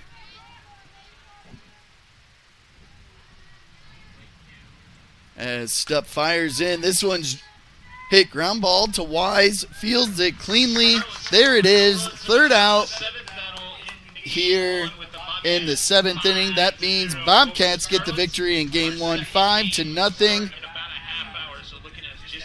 Emma Stupp, what a night on the mound for her, as she gets 12 strikeouts, only allows 2 hits, no runs. Her strikeout total on the season is now up to 63 in just 50 1/3 innings of work. She doesn't walk anybody today, so she sits at 8 walks on the season and really helped out that 4.36 ERA coming into tonight. Well, North, they throw 2 pitchers. They have Martin and Montalvo, and they kind of got banged around a little bit, as Briley Danielson was the one to score first for the Bobcats in the 2nd inning. Emma Stupp was able to drive her home, and then Emma helps herself out. She gets a home run in the 4th inning to lead that one off to get 2 RBIs tonight. And then in the 6th inning, the Bobcats are able to strike two runs in 1 inning. It was off a Kendall Brummel bunt, crazy enough, as the second baseman, Rocha, came over to cover for the charging first baseman. As we take a look for it right here, the Tyler Prashong State Farm replay. Rocha just can't quite handle it, and Wise doesn't really even stop at third base, and we see her come around for the score right there. The Bobcats go up 5-0, win the first game here. We got game 2 coming up here in just a little bit. They got the field crew out there. We will be with you for game 2 action coming up after this.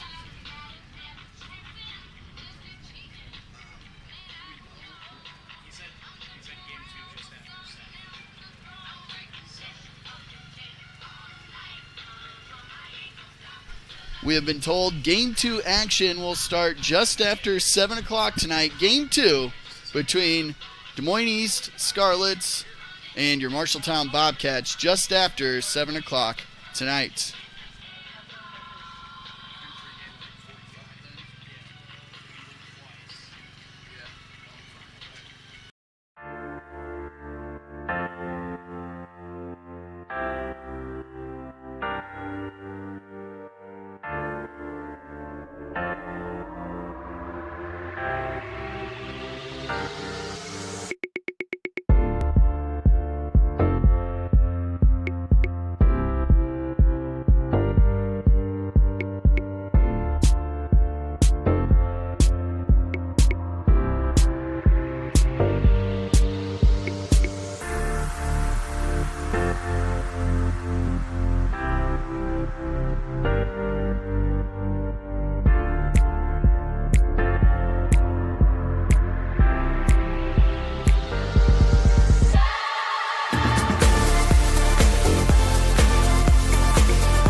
Your home for the Bobcats. KFJB-TV, streaming all year on YouTube.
Today's game on KFJB-TV is sponsored by First Rate Real Estate, Atland Engraving and Screen Print Company, Assured Partners, Brown's Shoe Fit, Central State Bank, your Marshalltown Dairy Queens, Eye Care Associates, Hy-Vee Marshalltown, Legends American Grill, Lennox Employees Credit Union, Marshalltown Area Chamber, Marshalltown Community College, Marshalltown School District, McGregor's Furniture and Mattress, Sandvik Enterprises, Scooters, Marshalltown, Sports Plus, State Farm, Tyler Pashong Agency, Wayward Social, Wells Fargo Advisors.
Home for the Bobcats. KFJB-TV, streaming all year on YouTube.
Today's game on KFJB-TV is sponsored by First Rate Real Estate, Adland Engraving and Screen Print Company, Assured Partners, Brown's Shoe Fit, Central State Bank, your Marshalltown Dairy Queens, Eye Care Associates, Hy-Vee Marshalltown, Legends American Grill, Lennox Employees Credit Union, Marshalltown Area Chamber, Marshalltown Community College, Marshalltown School District, McGregor's Furniture and Mattress, Sandvik Enterprises, Scooters, Marshalltown, Sports Plus, State Farm, Tyler Pashong Agency, Wayward Social, Wells Fargo Advisors.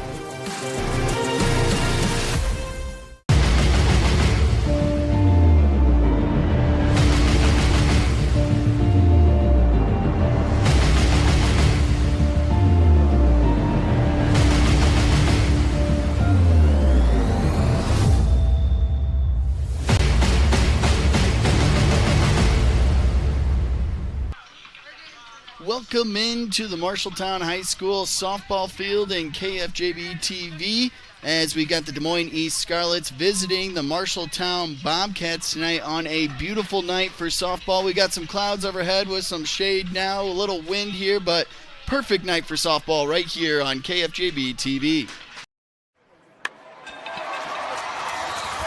field line, out of here, a home run right on cue. Here's the 2-2, swing and a miss. 0-1 is drilled to left center field. Back goes the left fielder, and it is out of here. Puts one over the right field fence, and the Bobcats lead it.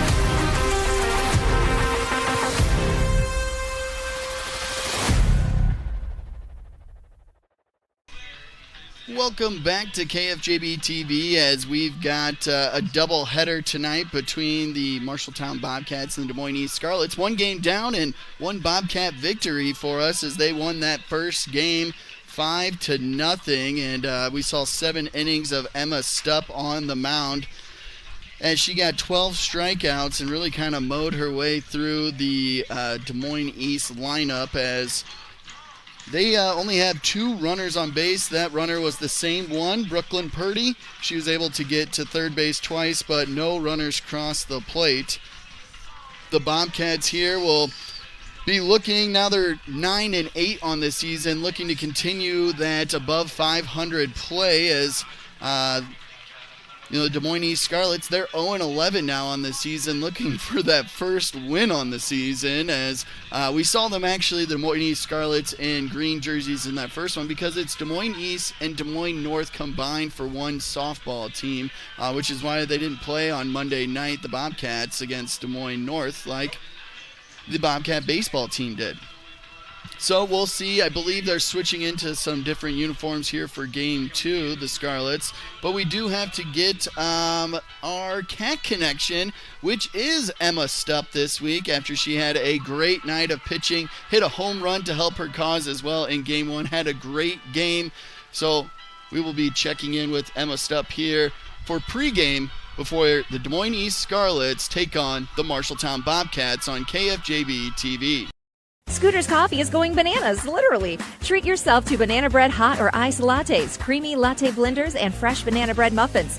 Need something refreshing? Sip a berry spritz soda, light, bubbly, and perfect any time of day. Craving cozy? Try salted caramel waffle lattes, hot or iced, or a smooth sea salt caramelicious as a latte, cold brew, or blender. And don't forget the French toasty sandwich, warm, sweet, and satisfying. Plus, Cinnalicious drinks are here for a limited time. Scooter's Coffee, amazing people, amazing drinks, amazingly fast.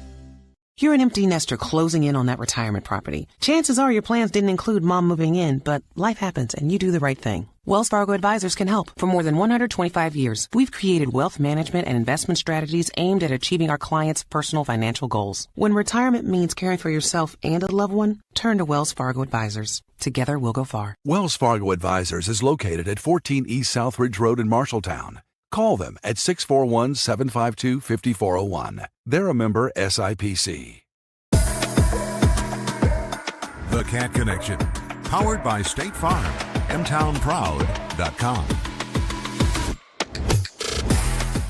It is our Cat Connection, all brought to you by Tyler Prashong, State Farm, mtownproud.com. Here with Emma Stepp, number 31 for the Marshalltown Bobcats, a junior this year. And, of course, going back to your freshman season, you had 10 home runs. You've got a couple, as of time of recording this, still plenty of season to go. But your batting average quite up there, 480, not too bad. You've walked way more than you've struck out. You've always said hitting is your strong suit. Where do you feel like over the past couple of years you've really grown on the hitting side of your game? Yeah, I think it's just really important trying to find contact, not trying to force anything. And I just think it's really important to just see the ball, where you want it, looking early in the count for a strike and just driving anything I can. Wherever it goes, it goes. Mm-hmm. You're pitching more this year, yes. Which I have a coworker, and she went to school with your mom and said your mom was a really good pitcher back in the day. So you're learning a little something from mom? Yes, she actually went here. She is an MHS graduate, and she played for a long time, and I'm a fourth-generation pitcher, which is kind of cool to say. But, yeah, it's just kind of in my blood, I guess. Yeah. What's the biggest mindset difference between being a hitter, being a pitcher, maybe fielding out there? I know you play a lot of first base as well, too. So having different mindsets when you're out there, I'm sure you're always attacking, being aggressive, but what's it kind of change in those aspects? Yeah, so when I'm on the mound, I just like to try and stay relaxed. I mean, you can say this, it's the same for in the box, but I just think it's important when you're on the mound to attack strong, come in with a strike, first pitch if you can, and you have to really know your hitters, and you have to know how to pitch around them, what the umpire's working, what he's not working, just really making adjustments, staying fluid with my catcher, making sure we're communicating really well and stuff like that. Yeah. I was not a very good baseball player in my day. I never hit a home run. I did hit what would have been a home run, but it was foul in batting practice. So, I really, So what's the biggest thing for being a good hitter, as far as being patient, being able to work walks, seeing the strike zone well? How do you kind of work on those kind of things? Honestly, it starts with tee work. That's where I get a lot of the big feedback on my swing, moving the tee inside, outside, working on different pitches. I know in practice for a lot of different organizations I've worked on, trying to hit change-ups, different locations, trying to work on pitch selection, stuff like that. Mm-hmm. Mm-hmm. All right, so in my world, IBA stands for Iowa Broadcasters Association, and we noticed first game this year, and then we got told, Lauren O'Neill gave us a little tidbit. It's in memory of your grandmother. Yes. Tell me about the IBA that you wear on your helmet and what it stands for. It means it'll be all right, and it's in honor and memory of my grandmother. She passed away in 2021, and I use it in part of my ritual just to kind of keep me flowing, keep my head, nice and level. Just know that she's always with me and that there's a purpose that I'm out on the field.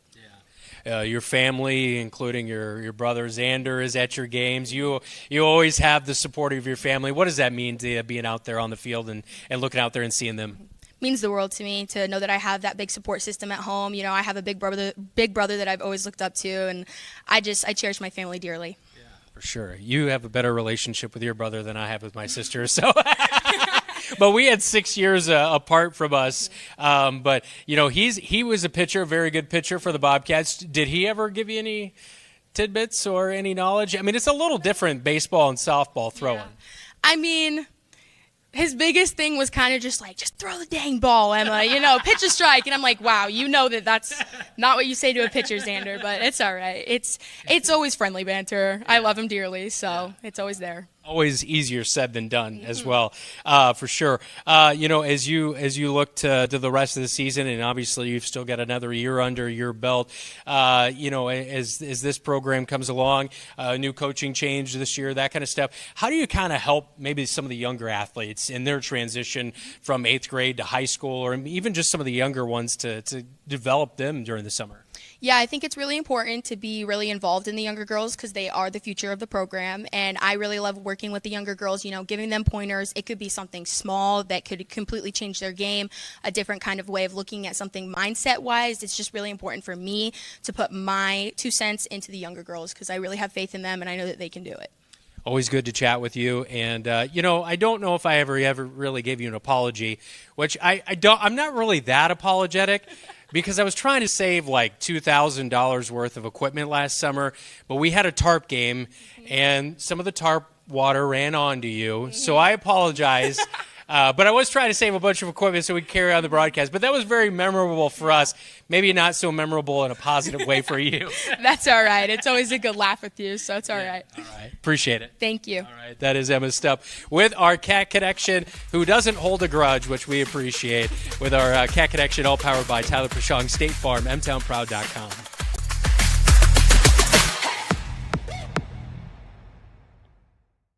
From the 2018 tornado to the 2020 derecho, Marshalltown has faced adversity, but our community has become stronger and M-Town proud. At Tyler Prashong State Farm Agency in Marshalltown, we have options for home, auto, life, and business. Our goal is to give you choices that impact in a positive way. As we have found out firsthand, life is never predictable, but you should always be prepared. Head to mtownproud.com to see how we can best fit your needs. We'd love to talk to you about what makes you M-Town proud.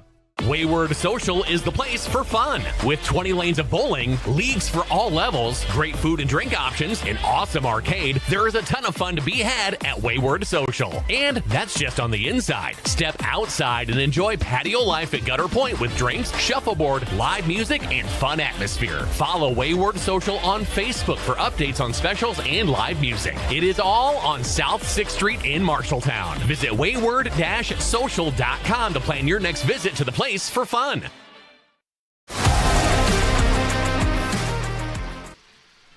Welcome in to KFJB-TV. It's the Des Moines East Scarlets visiting the Marshalltown Bobcats. I'm Zach Tomesch with you along for the ride tonight. We got our on-site producer, David Braga, as well as our cameraman, Keith Stewart, and our radio producer, Deegan Grant, back at the KFJB studios. So we are your crew tonight. Let's take a look at our Sandvik starting lineups. Let Sandvik Enterprises in Marshalltown deliver for you while we deliver you the starting lineup for the Des Moines East Scarlets. We got number 6, Julie Montalvo. She's going to be at shortstop tonight. Second baseman, Haley Rocha there in the 2-hole. Brooklyn Purdy in left field. She got 2 hits, the only 2 hits for the Scarlets in that first game. Kaylin Richards, the third baseman in the 4-hole. Mia Martin pitching again here to start game 2. Adelaide Lopez catching in the 6-hole. Nevaeh Owsley Lee at first base. Maya Gallen, the designated player. Then Tina Negrin, she's in center field for him. And Haley Hijek will not be batting. That is who our designated pitcher, Galen, is batting for. For the Bobcats here in game 2, we'll have Bristol Ely leading off, the 8th grader. She had a nice hit in the last game. She's at third base. Abby Jansen is catching tonight in the 2-hole. Briley Danielson, the pitcher. Lauren O'Neill, the designated player. She'll be batting for Leah Graves, who will be playing center field. Emma Stepp in the 5-hole there, playing first base. Hannah Osgood in left field. Olivia Wise in the 7-hole. Charlotte Reyes playing right field in the 8-hole. And Kendall Brummel at shortstop in the 9-hole for the Bobcats here. And that's your Sandvik starting lineups, all brought to you by Sandvik Enterprises. Let Sandvik Enterprises in Marshalltown deliver for you while we deliver you the starting lineup. The Bobcats, 5 runs in that first game. Started to kind of get hot there in the last few innings as they were able to score 2 in the 6th, as well as 1 in the 2nd, 3rd, and 4th. It was the middle of the lineup that did it for the Bobcats. Emma Stepp had some damage with a home run in the last game, 2 RBIs. Kendall Brummel also laid down a bunt to get 2 RBIs in that first game as well. As we take a look at the home run here by Emma Stepp, she just got all of that one right over the 180 sign there in left field, just right down the line as blue signals their home run for the Bobcats. They are now 9-8 on the season. The Des Moines East Scarlets are looking for that first win of the season. As we take a look at Kendall Brummel, just a little bunt there as Rocha was covering in their second base position, and you see Olivia Wise doesn't really even stop, comes around and scores for the Bobcats.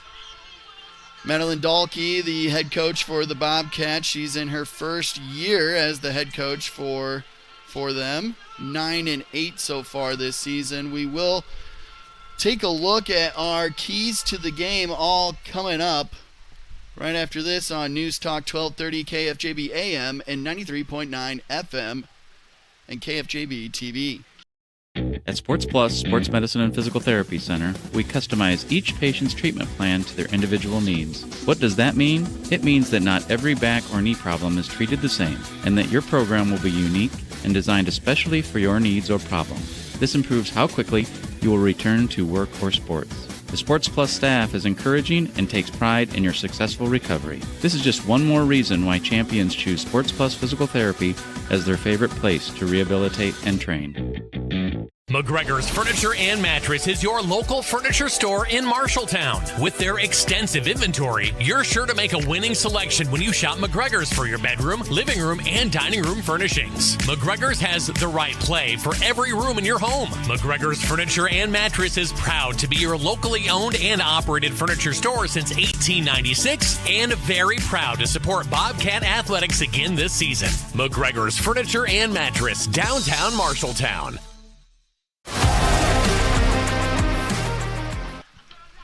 Welcome back to Game Day on KFJB-TV. Let's take a look at tonight's keys to the game between the Marshalltown Bobcats and the Des Moines East Scarlets. For the Bobcats, we're now officially over 500, 9-8 on the season, so it's time to play above 500 ball. We got to get on base. We got to capitalize when runners are in scoring position. We got to make good plays out in the field. We saw a clean slate for the Bobcats in that first game. A lot of good defense backing up Emma Stepp. I mean, she also had 12 strikeouts, so that helped out a lot. But then for the Scarlets, any base, any time. We only saw 2 runners on base for the Scarlets last game. They just need to get players on base so they can get around and get some runs. And they're still looking for that, I guess, really elusive first win of the season for them, as they're now 0-11 on the season. So any base, any time for the Scarlets. But the Bobcats, they don't want to allow any base anytime. They got to play some above 500 baseball. We got to take one more break, but when we come back, it's softball time right here on KFJB-TV.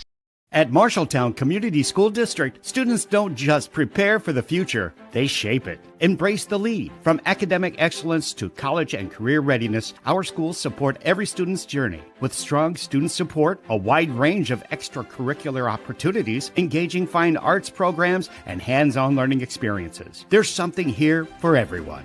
Marshalltown Community School District, where they embrace the lead to ensure success tomorrow. Big news from your local insurance team in Marshalltown, Toledo, and West Des Moines. Assured Partners is now Gallagher Insurance, Risk Management, and Consulting. You'll still work with the same local people you know and trust. Now backed by the strength and global resources of Gallagher, a trusted name for nearly 100 years.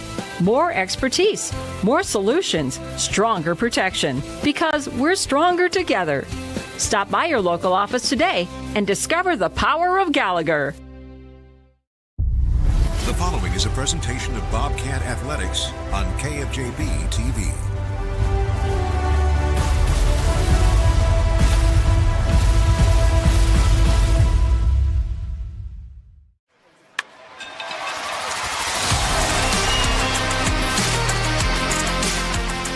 Game day.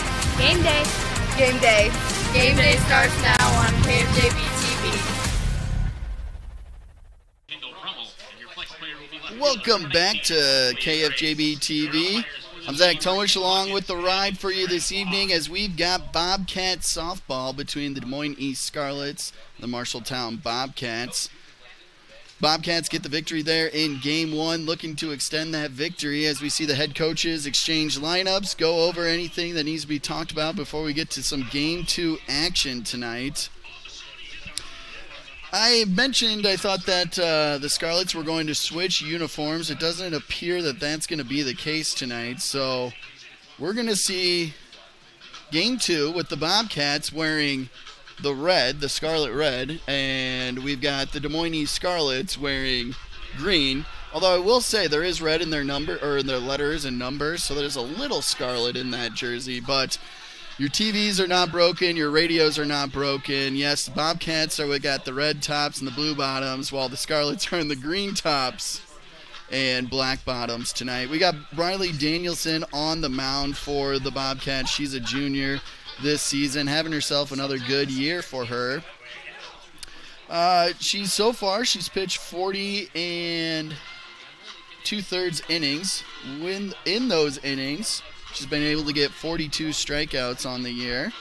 26 walks, so she has been susceptible to giving up some walks with a 5.68 ERA. Her whip is 2.24, so she does allow some base runners throughout the day. You can see there her standing there with Emma Stepp, who had an incredible first game with 12 strikeouts. So hopefully Danielson is maybe taking some pointers there from Stepp on where the batters do or don't like the ball. We saw a little trick flip from her as she passes the ball off to Danielson. Danielson has been on the mound a lot for the Bobcats on KFJB-TV in the last few years. Not an unfamiliar sight for her. We're all getting the first inning started, though, powered by Van Wall. As there's a ground ball, first pitch by Julie Montalvo, picked up by Ely there. And she's able to make the 5-3 ground out for the first out of the game, the first pitch of the game. Can't even get our read in here. First inning is powered by Van Wall Equipment of Marshalltown for everything John Deere, including equipment, parts, and service. See Van Wall Equipment today. You're clear. First choice. All right, we got it in. We're good now. Swing away. As we got Haley Rocha, the second baseman, coming up now for the Scarlets as she watches strike one go by. The umpires do switch, so we got the guy that was behind the plate out in the field. The guy that was in the field behind the plate, so he can't really talk maybe strike zone between the pitchers, but knowing what the batters were swinging at, which they weren't making a lot of contact in that last game with 12 strikeouts, but Haley watches ball one go by, 1-1 count now. To Rocha, 2-0 count. 3-0 count as Danielson falls behind here.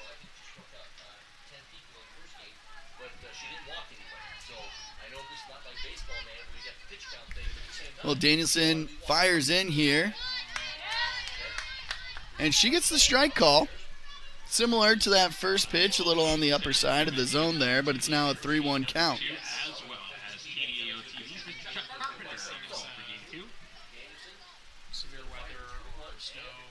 And she checks her swing. They check down to the field ump on the first baseline. He says safe, so that's a walk. Danielson's first walk of the day, now 27 on the season. Rocha on first base, first runner of the day. Brooklyn Purdy got on base twice, ended up on third base twice in the last game, but could not come around and score either time. She had a double and a single. Yes, a double and a single as she pops that one up to Stupp there on first base. Stupp just turns around and looks at the runner, Rocha, who's standing on first base. So 2 outs now, brings up Kaylin Richards, the third baseman, freshman for the Scarlets. As that one slips by Jansen, and Rocha steals second on her way to third. And the tag is in time. She gets caught stealing there on third base for the third out. 3 up, 3 down. Let's take a look at that Tyler Pershong State Farm replay as she rounds third base, or second base, tries to get to third. And Ely's there to apply the tag. That was your Tyler Pershong State Farm Agency replay, mtownproud.com. Well, 3 outs in the first inning. Bobcats are up after this on KFJB-TV. At Marshalltown Community School District, students don't just prepare. You've got goals. You need a plan. Don't waste time or money. At Marshalltown Community College, you get the power to choose. Transfer to a 4-year university or step straight into a career in healthcare or trades. Small classes, caring faculty, real-world experience. Marshalltown Community College. Your future starts now. Gear up for game day with Adlin Engraving and Screen Print. Spring and summer sports are here. We have you covered with apparel, awards, embroidery, with many options and ideas. Adlin Engraving and Screen Print, 307 Riverside in Marshalltown. Easy parking, delivery is available. Adlin Engraving there along with Opa Grill sponsoring our players of the game. Let's take a look at that throw out there at third base as the leadoff hitter for the Bobcats, Bristol Ely, was able to apply the tag there. Well, Jansen throws it down and Ely applies the tag, so that's out number 3. And now the Bobcats are up to bat here in the bottom of the first inning. Bristol Ely, the 8th grader, doesn't play much like an 8th grader. She watches the first one go by. She took a walk and got on base in that last game, but also had a strikeout. And she had Rocha made a really good play there at second base and got a line out as well. But Ely 1 for 3 in the last game with a walk as well. Walk and a strikeout. She's now got 11 strikeouts and 2 walks on the season as she's now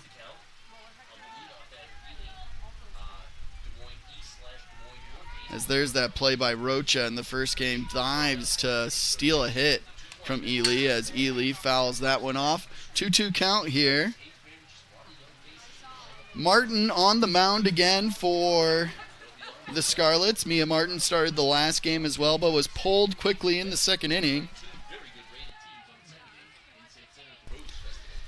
Ely wasn't able to do much when she faced her last time, as we just saw that line out there. Watches ball 3 high. Ely looks down at Coach Dahlke, who's, hey, calm down, it's a full count. It's a solid at bat no matter how you look at it here early in the first inning. As Ely there swings through strike 3, that's the first out of the inning, first strikeout for Martin.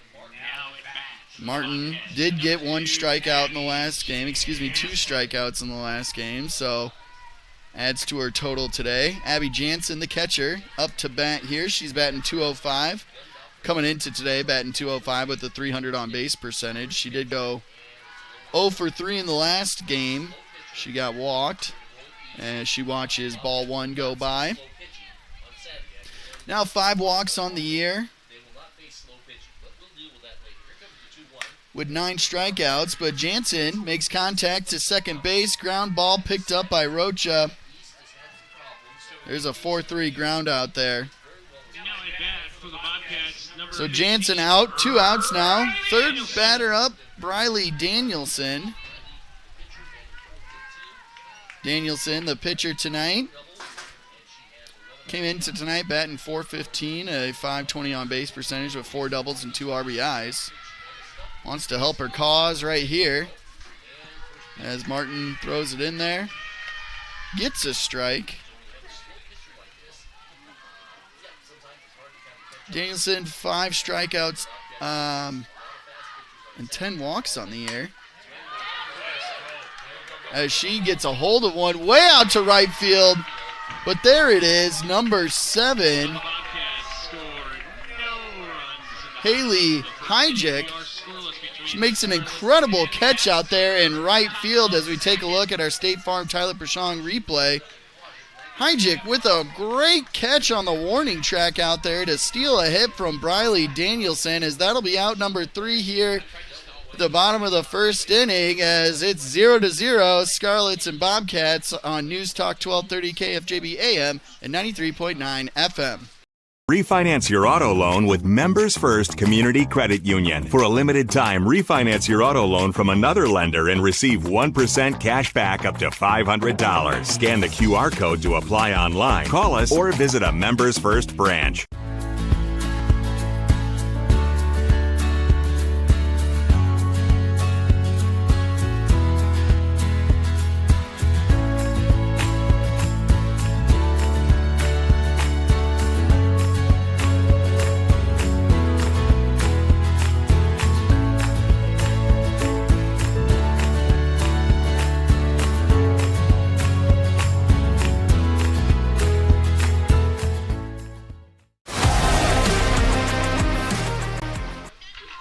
Riley Danielson back on the mound. Probably feeling a little upset after this hit, or almost hit in the last inning, gets stolen from her by Haley Hayek out in right field by the Scarlets.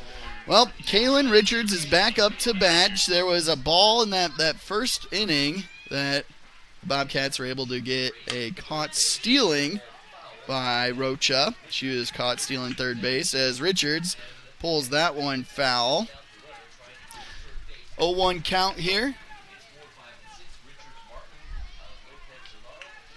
to Kaylin Richards, the freshman. Richards watches that one go high and outside, so it's a 1-1 count now. In that first game, we take a look at how Richards did. She struck out twice and flew out to center field as well. She grounds one foul just past the third baseline. She's ahead of it here, getting a couple of balls to be pulled just foul on the third baseline. Richards got the pink gloves and pink bat. Don't have as cool as bats as we saw on Monday night on KFJB-TV. As that one goes high for Danielson, 2-2 count now. Danielson, she is a little wild, we can say. She's got 27 walks now in 41 2/3 innings as she throws that one high for a full count now. She also has 42 strikeouts, so she does strike out more than she walks, but she is susceptible to letting up a few base runners. Her 2.24 whip on the season. Walks and hits during innings pitched. As Richards flies that one just over Brummel's glove there and is able to get on base with nobody out. It's one runner there for the Scarlets. She saw 6 pitches in that at-bat and was just able to get it over Brummel's glove as it lands just inside the grass. Well, number 15, the pitcher now, Mia Martin up to bat. Martin, a junior this year, struck out a couple times in the last game. As she tries to lay down a bunt, that one goes straight foul. Stupp was up close to cover the bunt down the first baseline. Wise coming over to make the play at first. So you can see she's shaded over, basically playing in that first base spot. They expect Martin to lay down another bunt here. But she swings away, and it's right at Emma Stupp, who is playing up. Richards does get to second base, but Martin, she is out. It is first out. Ground ball to Emma Stupp as she tags the runner right there. We take a look at the Tyler Prashong State Farm replay. And Stupp, quick reaction there, playing close. State Farm, Tyler Prashong Agency, mtownproud.com. As the first pitch is in for a strike to Adelaide Lopez, the sophomore catcher.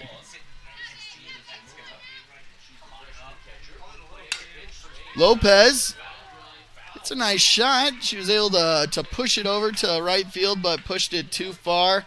That is a foul ball. We'll reset and do it again, but this time 0-2 count.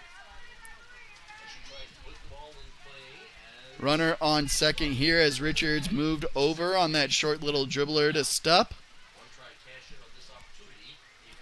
Lopez watches that one go by. It's now a 1-2 count. In that first game, Lopez was the catcher as well. She struck out twice and also grounded out to Olivia Wise at second base.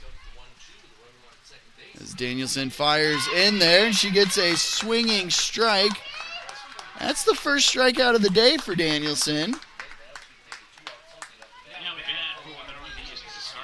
One strikeout, one hit allowed so far. Moves on to Nevaeh Oli Lee. Has been playing first base. as the first baseman fouls it off there. Osley Lee for Des Moines North. Or excuse me, I just called them North because they're in green. Des Moines East. She flew out to the third baseman and struck out in that first game. As she watches that one, catches just the outside of the plate. Calls it strike two. Danielson looking to get back-to-back strikeouts and leave a runner on first base. She winds and throws. Osley Lee pulls it, gets all of that one as it's over in the bullpen now. But it's in foul territory, so we'll reset and do it again. 0-2 count still. Osley Lee has a close stance a little bit as she fouls it off. Stays alive.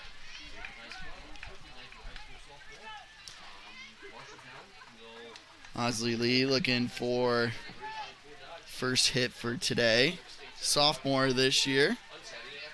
Been playing pretty well over at first base as Danielson gets her to pop it up to second baseman Olivia Wise, and that's fly out to 4 for the third out in the second inning.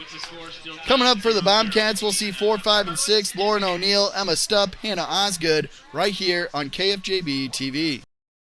At Lennox Employees Credit Union, you're more than a member, you're family. Since 1948, we've been helping members and their families save more, borrow smarter, and reach their financial goals. Whether it's a low-rate auto loan, a mortgage that feels manageable, or simply a savings account that grows with you, we're here to make banking simple and stress-free. Discover the credit union difference today. Visit Lennox Employees Credit Union, 1004 East Main in Marshalltown, where people helping people is more than a motto, it's who we are. Learn more at lennoxecu.com. Member NCUA, Equal Housing Lender.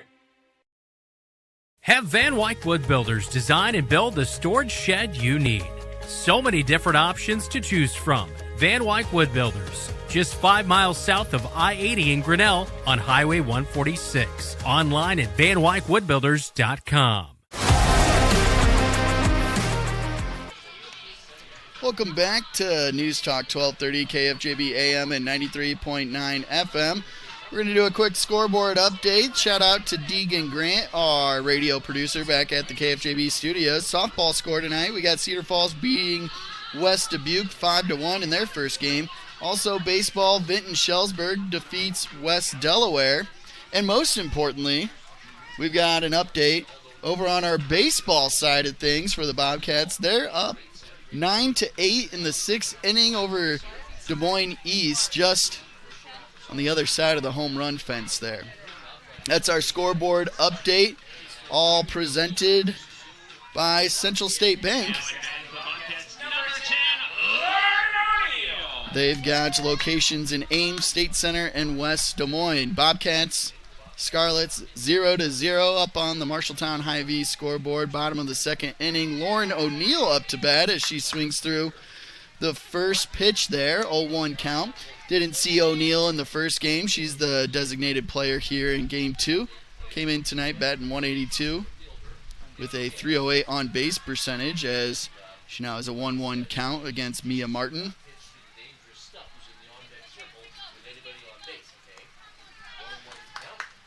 O'Neill, 2 strikeouts, 2 walks, 1 RBI so far. She watches that one go high.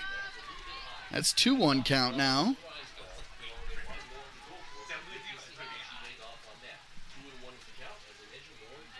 Up next will be Emma Stupp, who had a home run in the last game, so it would be great for O'Neill to get on base.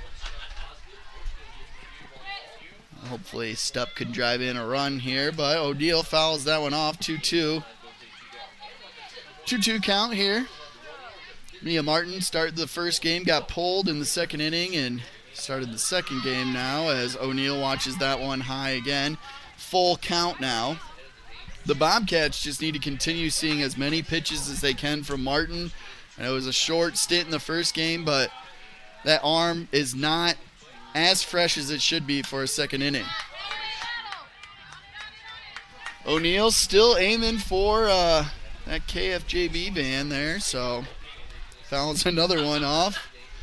Let's go to pitch number 8 for this at-bat.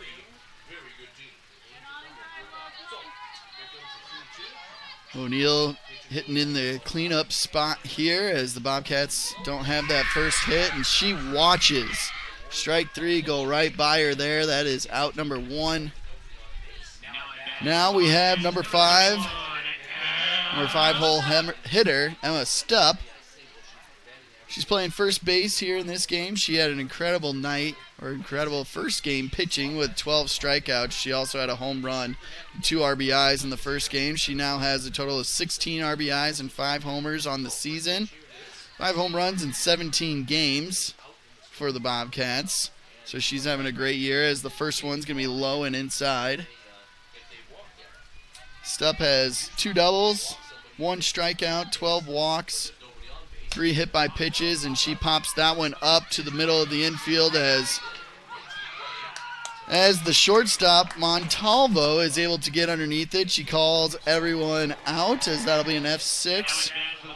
Moving on to Hannah Osgood, the left fielder here. She came in today, batting 139, 262 on base percentage, and we look at last game. She did get on base, but got doubled up when there was that short fly ball to center field with the bases loaded. She got doubled up while she was on second. Watches the first ball go by. Osgood, 7 strikeouts, 5 walks, and a hit by pitch so far. And another ball right at the camera almost here in KFJB-TV. We've had about 2 of those tonight as Osgood swings through that one now. We could make a good video on that one, you know. 1-1 count here as Osgood watches that one for ball 2. 2-1 count now. I hate those videos, though, when the ball's coming right at the camera. I always jump. I always do. I'm a jumpy guy. 2-1 pitch is a low strike. 2-2 now to Osgood. Osgood out in left field. Plays a good outfield for the Bobcats. Bobcats, though, if they want to continue to be above 500, they need to get some base runners here. And it was the middle of the lineup that did the work in the last game. Osgood, though, slow dribbler right to the pitcher for a ground out. That's a third out. No base runners yet for the Bobcats tonight, as it's 1-2-3, 1-2-3 in the first 2 innings. We'll see the Des Moines East Scarlets up to bat on News Talk 1230 KFJB AM and 93.9 FM. At Lennox Employees Credit Union, you're more than a member, you're family. Since 1948, we've been helping members and their families save more, borrow smarter, and reach their financial goals. Whether it's a low-rate auto loan, a mortgage that feels manageable, or simply a savings account that grows with you, we're here to make banking simple and stress-free. Discover the credit union difference today. Visit Lennox Employees Credit Union, 1004 East Main in Marshalltown, where people helping people is more than a motto, it's who we are. Learn more at lennoxecu.com. Member NCUA, Equal Housing Lender. Have Van Wyck Wood Builders design and build the storage shed you need. So many different options to choose from. Van Wyck Wood Builders, just 5 miles south of I-80 in Grinnell on Highway 146. Online at vanwyckwoodbuilders.com. Welcome back to KFJB-TV as we see the outfield crowd always fills in here at home. The Marshalltown Bobcat High School softball field. We've got the top of the 3rd inning now.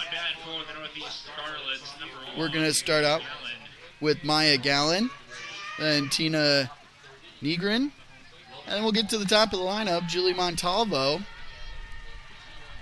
Galen is the designated player. She's batting in place of the right fielder, Haley Hayek, who had a great catch there in the last inning.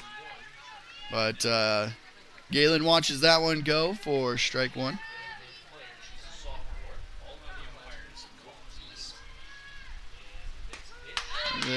That one is in for a strike as well, as Danielson may have found her groove finally in the 2nd inning as she got her first strikeout there. has allowed a base runner in both innings so far.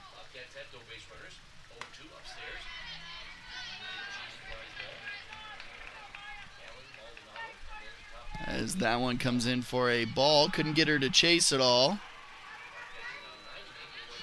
As it's now a 1-2 count to Maya Galen. Danielson fires in. The framing by the catcher there. As Jansen's able to get that one. Looked a little outside, but that's strike 3, and that's a K looking for Danielson.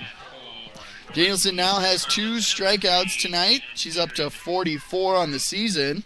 Tina Negrin is up next. She plays center field. She's had a couple of good catches already today.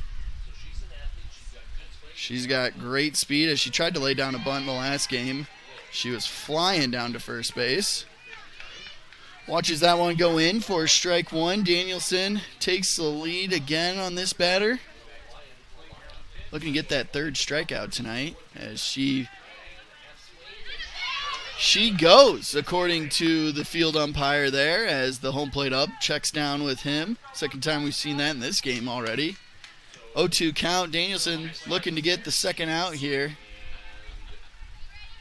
As she winds and throws now. Negrin hits it right to Brummel, who dives and can't corral it as the ball slips out of her glove there. Ends up on first base with an error. We're going to have to give an E6 error there to Brummel as we take a little look at our Tyler Prashong State Farm agency replay, mtownproud.com. Up next now, we're at the top of the lineup with a runner on first. Julie Montalvo, the shortstop. She hits it to the shortstop. Brummel just kind of has to eat it there, as we're going to give her a hit. So there's another hit for the Scarlets as they celebrate there with 2 runners on with Negrin and Montalvo, the shortstop. Both of them have good speed. So you can see the assistant coach there for the Scarlets talking them up as the Bobcats infield huddles up. And they break here, just trying to settle down the team. They haven't seen 2 base runners on at a time yet tonight, so this is the first time they've had 2 runners on base. And Danielson throws that one in to get strike 1 on Haley Rocha, the second baseman, who's flashed the leather a few times already tonight, and then she did get caught stealing at third base. She got a little greedy after a pass ball, and Jansen was able to gun her down there at third base. Danielson, the junior here, winds, throws. There's another foul ball. Danielson now up 0-2. Saw herself in this similar position with the last batter, or the Tina Negrin earlier. Runner on second.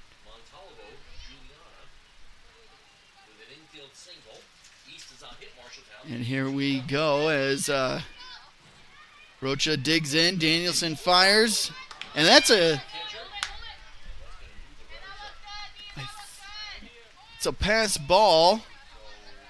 Called the ball. So now with that, Montalvo moves to third. Montalvo moves to second. Negrin moves to third. How about that? Let's keep them in the right order. Danielson fires in on the 1-2 count. It's a ground ball to Olivia Wise at second base. She fields it fine and gets the out. The run comes in. Tina Negrin comes in. Montalvo stays at third base. That's a 4-3 fielder's choice for an RBI. But now the second out of the inning. Brooklyn Purdy up to bat. She had 2 hits, or was on base. She had 1 hit and a walk in the last game, and able to get on base a couple times. The only base runner for the Scarlets, so they've already done better in this game.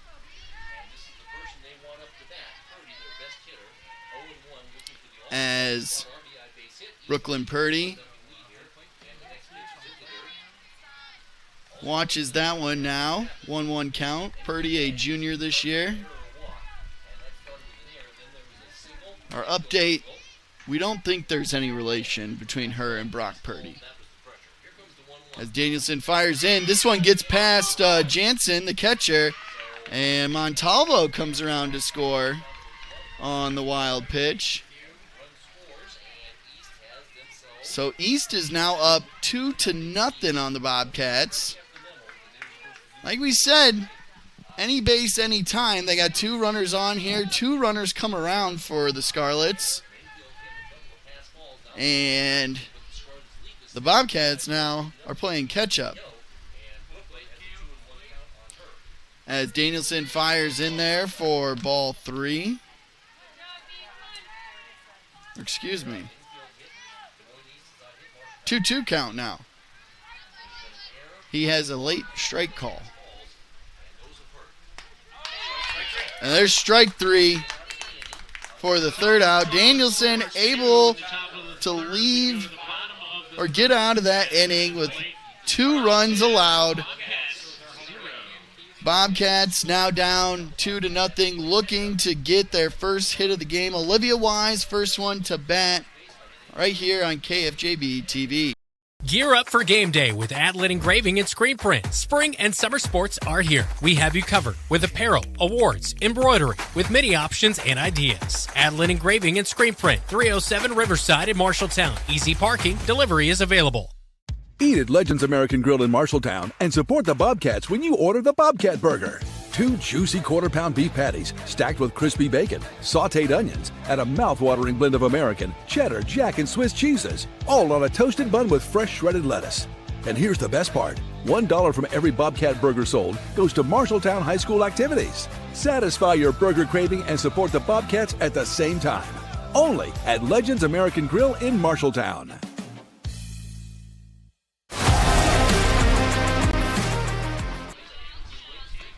Well, the East Scarlets, Tina Negrin gets on base after an error by the shortstop Kendall Brummel. She comes around to score along with the leadoff batter Julie Montalvo on a wild pitch. So that brings the Scarlets up now 2-0 here. Bottom of the third inning. The Bobcats have yet to get a hit today. I should rephrase that. Yet to get a hit here in game 2 today.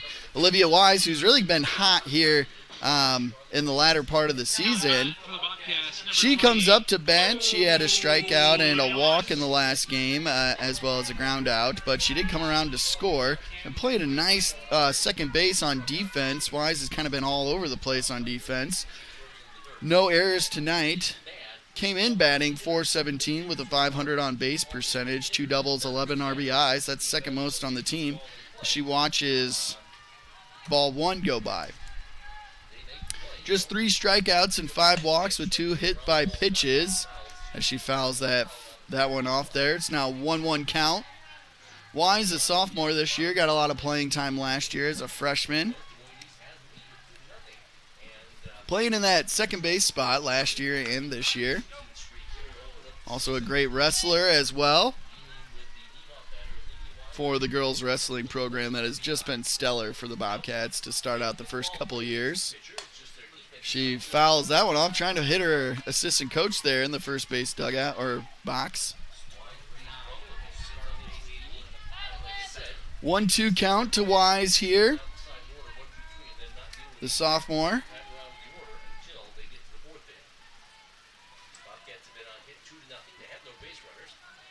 No, she is determined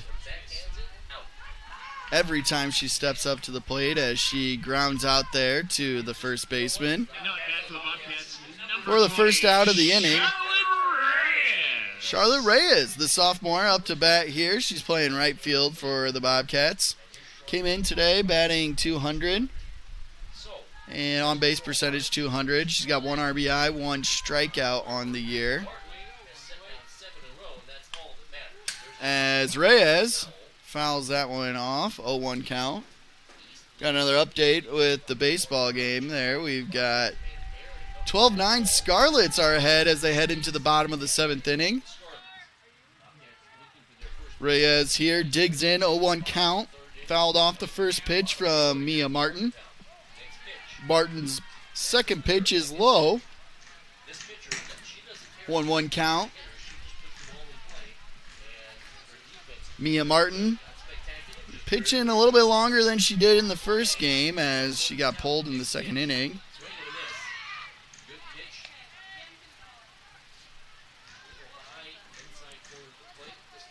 And that one right there goes for a strike. 1-2 count. Bobcats yet to get a hit in game 2 as Reyes watches that ball. 2-2. Reyes is the 8-hole hitter.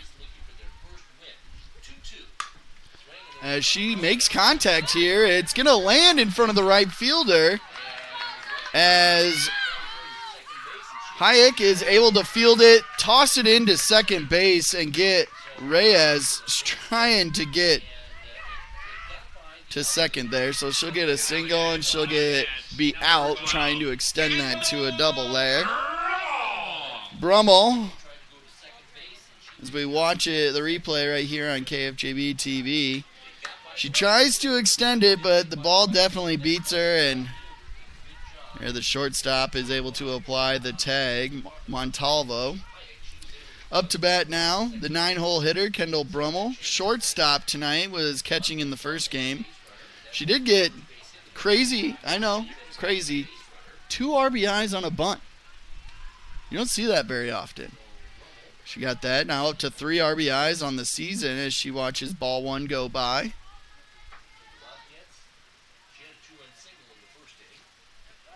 And now that one appears inside, so 2-0 count. Brummel batting 125 coming into today. 208 on base percentage, 18 strikeouts, 4 walks, 1 hit by pitch. She swings, that's for sure. As she watches that one now, 3-0 count. Brummel can find the pitch she wants here. As Mia Martin digs in, the junior pitcher for the Scarlets. And that's a strike call. Brummel, 3-1 count here. Maybe thought that one was a little high. As she swings, makes good contact, hits it. I think that was just a couple feet above Keith's head. So that one is just a long strike. It makes it 3-2 count. Full count to Brummel. Bobcats get their first base runner. That'll stay on base here with a walk by Brummel. That'll bring us to the top of the lineup. The 8th grader, Bristol Ely.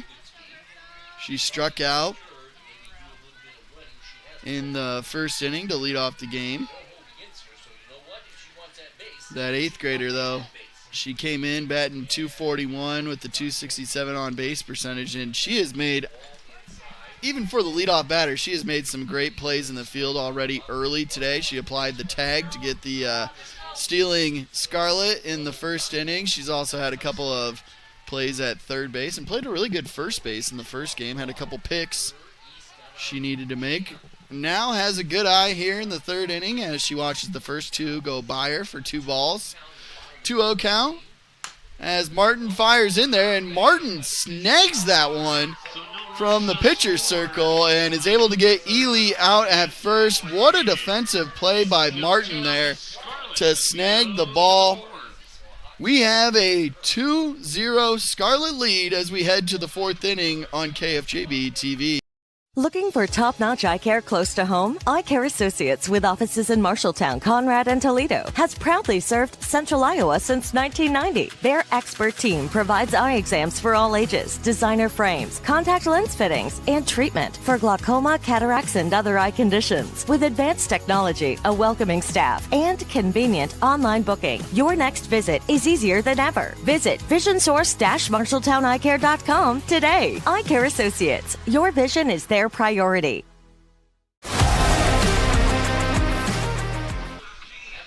Back in on KFJB-TV, the Des Moines East Scarlets have a 2-0 lead over the Marshalltown Bobcats. In that last inning, though, I am going to give Charlotte Reyes a single on that one as she was caught trying to get to second base. So that breaks Mia Martin's no-hitter tonight.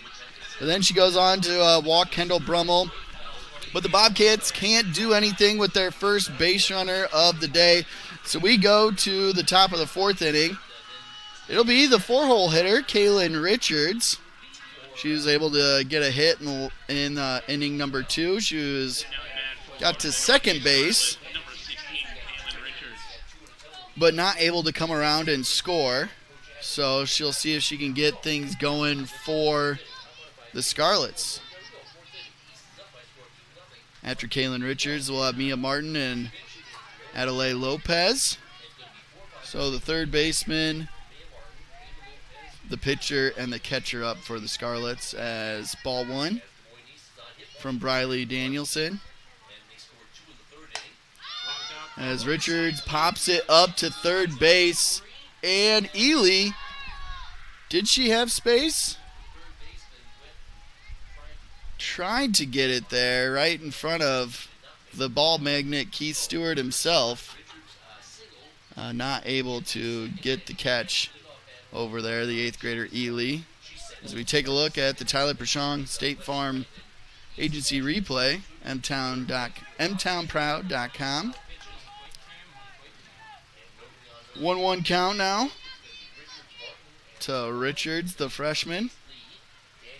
Danielson fires in, and she gets the swinging strike there. 1-2 count.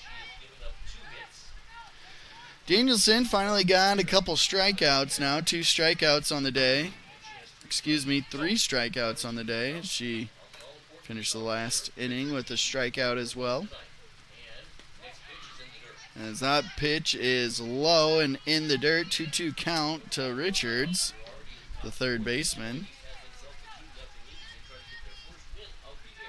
Richards struck out twice in the first game and allows one to go high.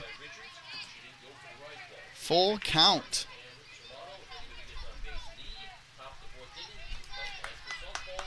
Danielson with 2 earned runs, both of those already today. 3 strikeouts. Richards gets contact out to right field as Reyes pumped after making that catch. Reyes able to get underneath that and field that cleanly. It's always good to get the first out of the inning. She was pumped after that with the white visor on. Bobcats, no, your TV's not broken. Bobcats in the red tops, blue bottoms. The Scarlets are in the green tops, black bottoms. As Danielson fires in for a strike to Mia Martin, the pitcher for the Scarlets that are wearing green.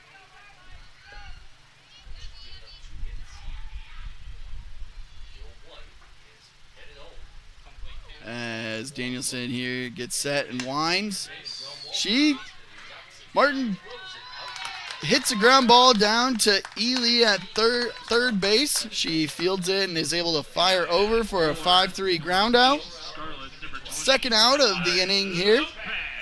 Adelaide Lopez, the catcher, sophomore, coming up to bat now for the Scarlets.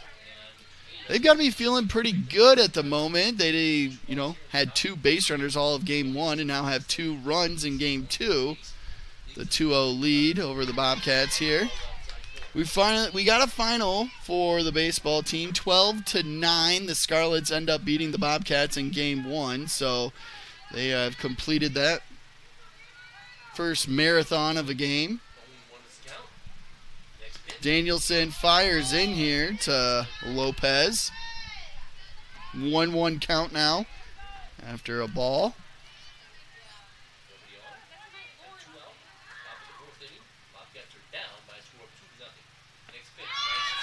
As Lopez swings through that one, 1-2 count now. Danielson feeling pretty good with some good defense behind her. Had a nice catch in right field by Reyes, and then Ely with a routine ground ball to third base. Danielson settling in, and gets strike 3 there. 3 up, 3 down for the Bobcats.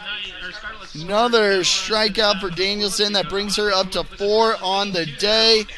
Bobcats need to do some damage on offense now. Down 2 runs here going into the bottom of the 4th inning on News Talk 1230 KFJB AM and 93.9 FM.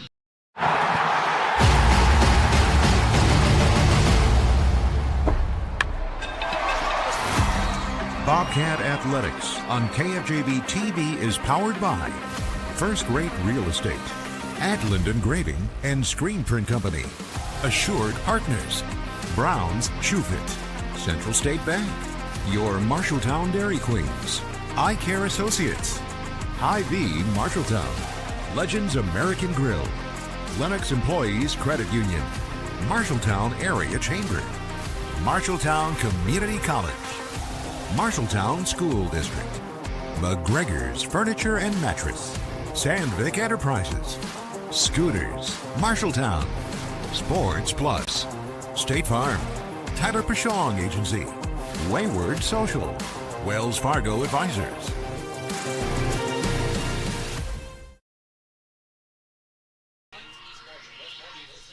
Back in on KFJB-TV. Production of today's game is made possible by the Home Rental Center in Marshalltown. NeedItRentIt.net. We got our scaffolding out there on the third baseline that Keith Stewart hangs out on. Gets us all those great shots as we see the angle right there. He's looking at the pitching circle as number 15. Mia Martin takes to the circle again here in inning number 4. Bobcats down 2-0 to the Des Moines East Scarlets, who are wearing green. We've got the number 2 hole hitter, Abby Jansen, up first. She's catching today. She grounded out to the second baseman in the first inning. Briley Danielson, the pitcher, will be after her. And then Lauren O'Neill, the designated player, in the hole. The Bobcats have had 1 base runner today. We need to get some more base runners to get more players around to score.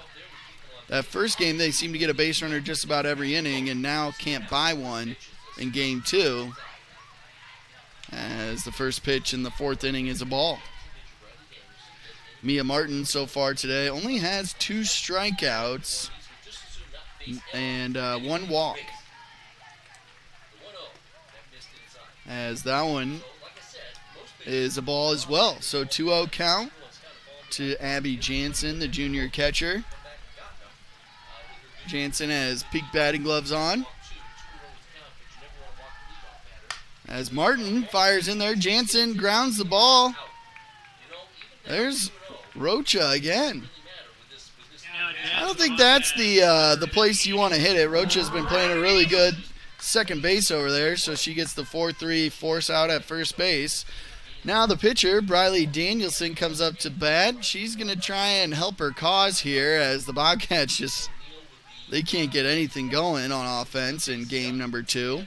Danielson comes in today batting .415 with a .520 on base percentage, and she flew out to the right fielder, but watches ball 1 go by here to start her at bat in the 4th inning. 1 out.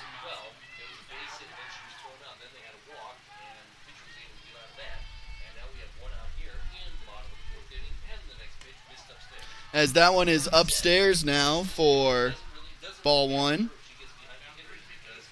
1-1 count here to the junior Danielson. She has no home runs, but we know she has that type of power as she hits one for a foul ball straight back. 1-2 count. Shout out Keith Stewart here with this camera angle, as that one on the fence right behind home plate sometimes gets bashed around a little bit on those foul balls. Danielson hits one right to the KFJB-TV vehicle, but doesn't have the power to get it there. She can get it over the wall, can't get it to the van. 1-2 count here. 1 out in the bottom of the 4th inning, as we're flying through our games tonight.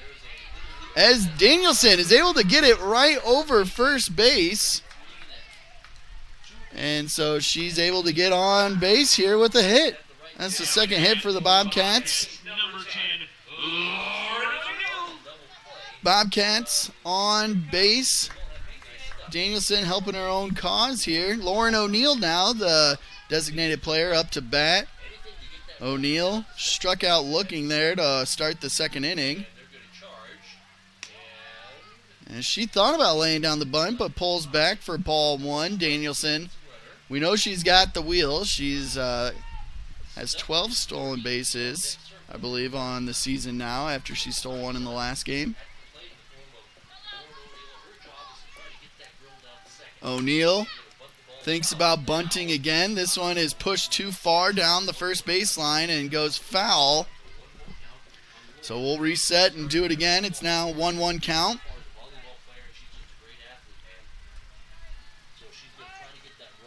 O'Neill goes down to talk to head coach Madeline Dahlke as the Scarlets coach, Coach Shannon, calls a timeout here, and she brings in the whole infield to talk to him. Danielson on first base here has the most steals for the Bobcats. Could be looking to take second base as the Bobcats just need to get some runners across home plate. They don't want to be the first team to lose to the Des Moines East Scarlets. They are now 0-11 after dropping that first game 5-0 to the Bobcats. They are in the heart of their lineup. This is where the damage needs to be done.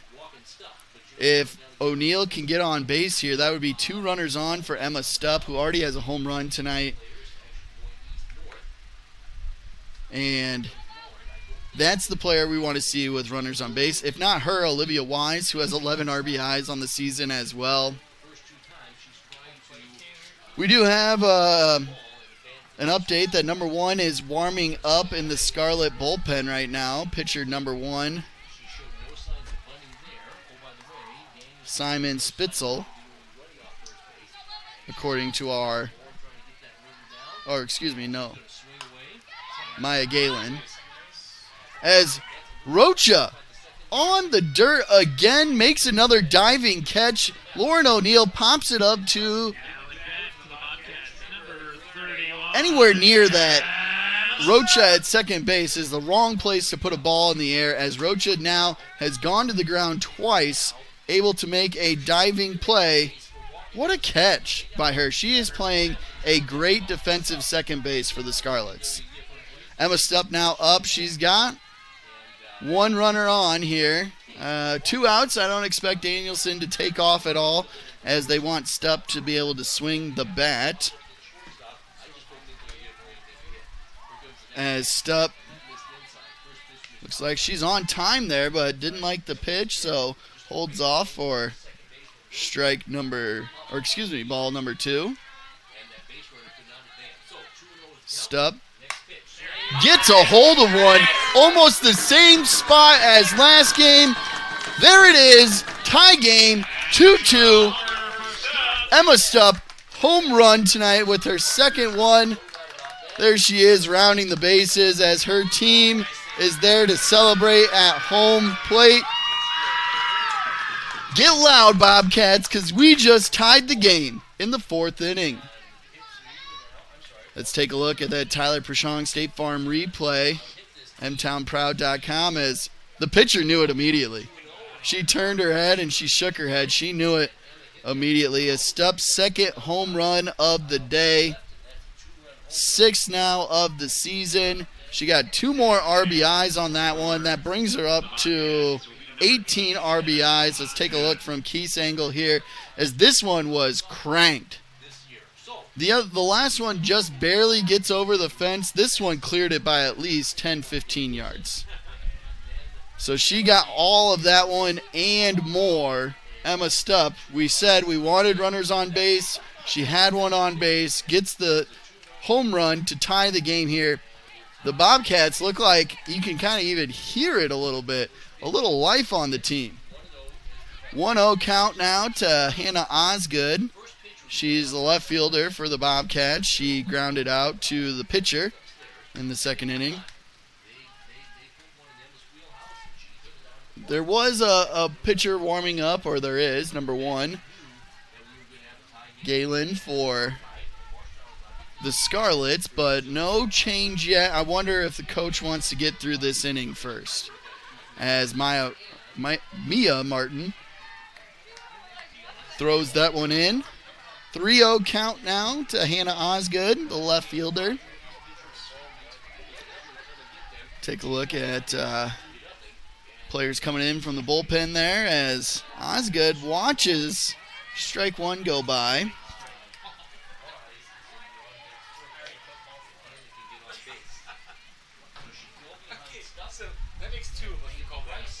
So Martin fires in there. Osgood swings through. It's now a full count. 2 outs for the Bobcats, but 2-out home run by Emma Stupp ties the game 2-2. She got all of that one, every inch of that softball. As Osgood watches strike 3 go by. That's the second time a Bobcat has struck out looking in this game to Mia Martin.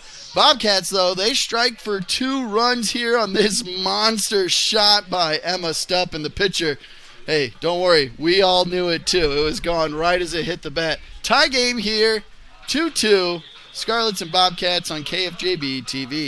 Have Van Wyck Wood Builders design and build the storage shed you need. So many different options to choose from. Van Wyck Wood Builders, just 5 miles south of I-80 in Grinnell on Highway 146. Online at vanwyckwoodbuilders.com. Brown's Shoe Fit has a great selection of athletic footwear, including Hoka, Brooks, On Cloud, Birkenstock, and Taos. Brown's Shoe Fit can find the right shoe for every occasion for both men and women, including dress shoes, casual shoes, work boots, and more. They carry multiple sizes and widths to ensure the best fit for you. Their expert-friendly staff will take the time to give you the service you deserve. Brown's Shoe Fit, downtown Marshalltown, with you every step of the way. Moving quick tonight on KFJB-TV as we start the top of the 5th inning. We've got a scoreboard update from Central State Bank with locations in Ames, State Center, and West Des Moines. Softball scores tonight. Ames beats Des Moines Lincoln 14-3. Ottumwa over Oskaloosa 4-3 as we've got our first batter here. Norea Osley. She ends up grounding out there off of the very first pitch. So that'll be the first out of the 5th inning as Maya Galen comes to bat. Continuing our Central State Bank scoreboard update, Dyke New Hartford leads Grundy Center 3-1. Newton leads Ballard 4-1. On the baseball side, Solon defeats Grinnell 4-3. Shout out to Deegan Grant there at the KFJB radio studio for those updates as we take a look at that first out, the top of the 5th, as Ely, what a diving stop there at third base to get that one. Danielson throws it in there. Now Wise, the second baseman, able to field that one. Wise has been playing great all day long. She's had about 5 or 6 assists and a couple put-ups when she's come over to play first base and cover first base. So Wise is playing an excellent second base there. Ely's having a great day at third base as well. The Bobcat defense has really tightened it up here in the last inning and 2/3 as Danielson seems to be settling in here as that one looks a little low for ball 1. But the Bobcats, after allowing 2 runs in the 3rd inning, have had the last 5 batters. Excuse me, if you want to go into the 3rd inning, the last 7 batters have been put out. Danielson throws in for 2-0 count, second ball. Defense is tightened up. Stupp gets us a home run there in the last inning to tie it up. Bobcats, you can feel the life a little bit in the team. You can see it, the energy. There's a little more pep in the step here as it's a 2-1 count to Tina Negrin, who did score in that 3rd inning. She started it all off. She got a little blooper right to the shortstop, Kendall Brummel, who ended up getting an error on it, trying to dive and make that catch. Center fielder, though, does have some speed as she watches that one. It's a strike call. Got a full count here. Payoff pitch. Let's see if Danielson can get out of the 5th inning with 2 outs. As Tina hits it right to Brummel at shortstop, and she makes the 6-3 out. Well, it was the third baseman, then the second baseman, now the shortstop. 3 ground outs in the 5th inning for the Scarlets. We move to the bottom of the 5th with a tie game, 2-2, here at the Marshalltown High School softball field on KFJB-TV. Big news from your local insurance team in Marshalltown, Toledo, and West Des Moines. Assured Partners is now Gallagher Insurance, Risk Management, and Consulting. You'll still work with the same local people you know and trust. Now backed by the strength and global resources of Gallagher, a trusted name for nearly 100 years.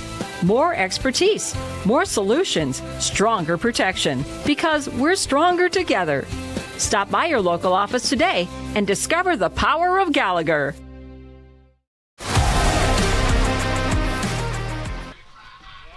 Bottom of the 5th inning here, tie game between the Bobcats and the Scarlets. After last inning, Emma Stupp slams a home run for the Bobcats. She gets all of it and more as we take a look on KFJB-TV. We all knew it. The pitcher knew it, right? Yep. Hands went up. Ugh. She knew it right when she threw it there. So Stupp ties it up. Olivia Wise, who's had a great day in the field and actually had a pretty good day at the plate there. She was able to come around and score after getting walked in the first game. She does ground out to the first baseman in the 3rd inning earlier in game number 2, looking for a hit tonight. But she's been hot coming in this latter half of the season, as the first time we got to see her on KFJB-TV earlier this year, she was batting under 200. Now she's at 417 with a 500 on base percentage, so that's out of a bit of a tear. 11 RBIs, which is second on the team. Three doubles, 3 strikeouts, 5 walks, 2 hit by pitches. She's been getting on base in all sorts of ways. We still see number 15, Mia Martin, the junior, out there pitching for the Scarlets. We did see number 1, Maya Galen, warming up last inning, but Martin will stay out there. She's fared pretty well in game 2 compared to game 1 when she got pulled right away in the 2nd inning. So she continues on. Inning number 5 for her in game number 2. Olivia Wise, Charlotte Reyes, Kendall Brummel are all up to bat today, or in this 5th inning. We do have a change here. Looks like the catcher, Adelaide Lopez, is now at first base, while Nevaeh Osley Lee is catching. A little switch up there for the Scarlets. Wise digs in, and Martin throws. Wise connects to center field, and it is caught. That's Tina Negrin, who's actually played a really good center field for them. You can see she's got some good wheels and good range out there. That's an F8 for the first out today. Charlotte Reyes, she did get the first hit, but she got thrown out trying to extend a single into a double. Was able to get the first hit for the Bobcats, but not the first base runner. She watches first ball go by. Reyes came in with a 200 batting average, 200 on base percentage, 1 RBI, 1 strikeout. Doesn't see action every game, but sees a little bit as she watches ball 2.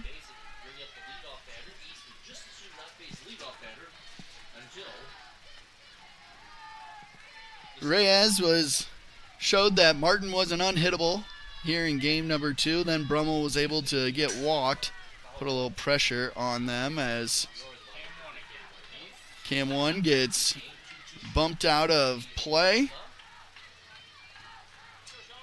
It's all right. We're getting looks like a little timeout here by the pitcher, Martin. Maybe we can get that camera fixed in the meantime. Coach Dahlke comes to talk to Reyes. What are we seeing out there? As Martin with the new catcher here. Number 17, Nevaeh Osley Lee behind the plate. Just want to talk over, make sure everybody's on the same page. And Reyes climbs back in with a 2-1 count. As that one's now high from Martin, 3-1.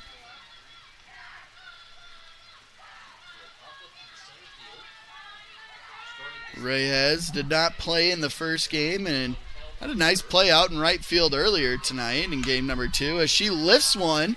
That'll be foul on the first baseline, and that does go over the dugout and out of play.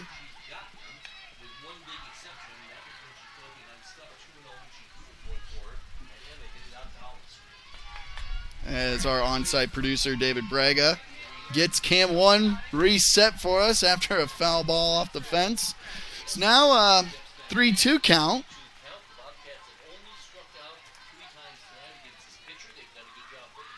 And Reyes able to put it in play right at the first baseman, though. So a line out to the first baseman for the second out here in the 5th inning. Kendall Brummel now up to bat. Brummel playing shortstop here has gotten dirty tonight, but not able to squeeze every ball that's come her way. So she's got an error, but overall playing a pretty good shortstop for the team. As that one goes low to Brummel. Brummel, though, in the first game did get a bunt for 2 RBIs. Not something you see every day, but she was able to get 2 on her bunt. As she lifts one, but that one goes foul. As she hit it over the wrong fence. She'll dig back in here against Mia Martin. Martin has been able to get a couple strikeouts here. 3 strikeouts in game 2 as she throws ball 2 there. Bobcats are making contact with it.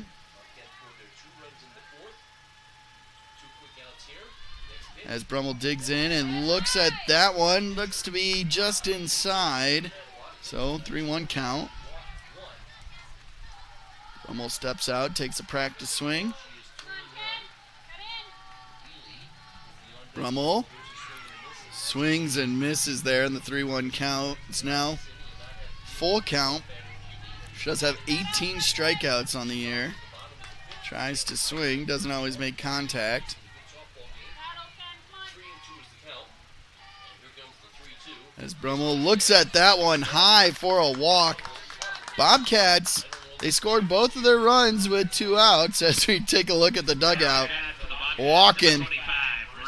You can tell the team is into it now. They are feeling the energy. It's definitely momentum has shifted to the Bobcat favor. They scored 2 runs in the last inning with 2 outs after a home run from Emma Stubb, their 8th grader. Bristol Ely up to bat. She has played a fantastic third base in game number 2. As she grounds one right up the middle. That one sneaks through the infield. Brummel ends up on second base here, and Ely with the single. She ends up on first. So, Ely on first base, Brummel on second base, Abby Jansen. And it's really only baseball where you can say this stat. Abby's due. She was 0 for 3 with a walk in the first game. She's 0 for 2 here. Statistics say with a 205 batting average, she is due for a hit as that one gets hit over the press box. Foul ball. Mia Martin sticking through the 5th inning, it looks like here, with 2 outs, 2 runners on. She has pitched all the innings in this first game, or the second game. So that one is high. Jansen has 5 walks and 3 hit by pitches. She's not afraid to wear it if she needs to, as that one looked high, but and we do get it, yeah, 2-1 count. So ball there to Jansen. She's not very tall. Definitely helps with the Jose Altuve batting. Or strike zone. Those are the words I'm looking for. As there's a ball, 3-1 here. Martin able to throw it in, but Jansen, I said she was due. She was due. She gets it, pokes it right by the second baseman as Brummel is able to come around and score. Ely comes around to score. A bad throw by the right fielder allows Ely to come around and score. 2 more runs for the Bobcats here off of a Jansen single. Error by Hayek as she throws it over the catcher's head there, Osley Lee. As Brummel comes in, she makes sure it comes back and tags, and Ely slides in there. And now we've got Jansen on third base, 2 outs. Briley Danielson up to bat. She did get she was hit in by Emma Stupp there in the last inning. And I bet she would love to get one poked to the outfield to help herself as the pitcher. I mean, a 4-2 game here is helpful. But a 5-2 lead would be even better. As Danielson takes ball 1 there. Danielson did get on base. Got a hit in the last at bat as this one's popped over the stands again.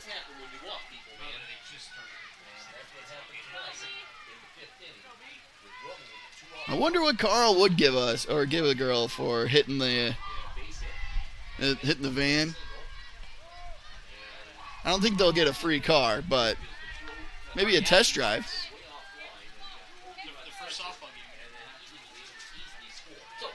As Danielson digs in here, 2-1 count.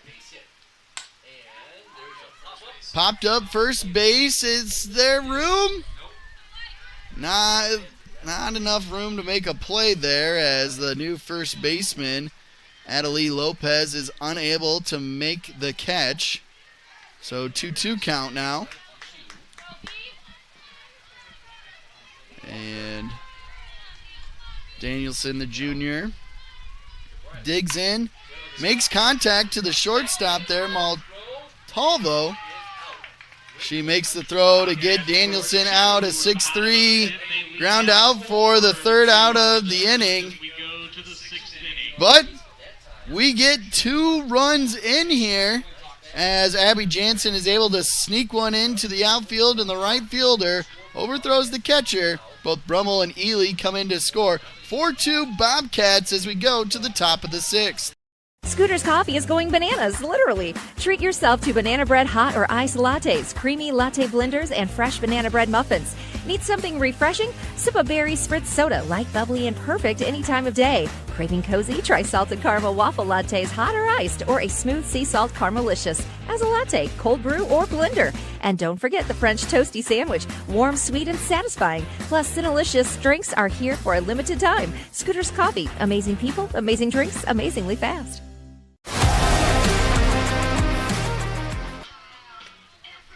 Welcome back to KFJB-TV. The Marshalltown Bobcats get 2 more runs there in the 5th inning and are able to take a 4-2 lead. They've scored all 4 of their runs with 2 outs, where the Scarlets, they are now up to bat. It's going to be the top of their lineup.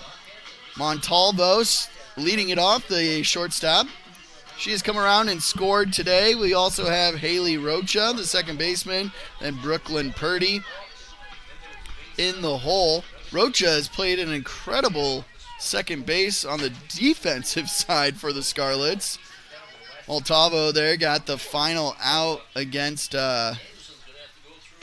Danielson in that last inning as Danielson grounded it out to the shortstop. Now Danielson is looking to get Montalvo out to start inning number 6, as that one is ball 1. Danielson, though, has found a groove here as she's put 8 batters down in a row and gotten 2 strikeouts in that streak as well. That one's in for a strike, 1-1 count.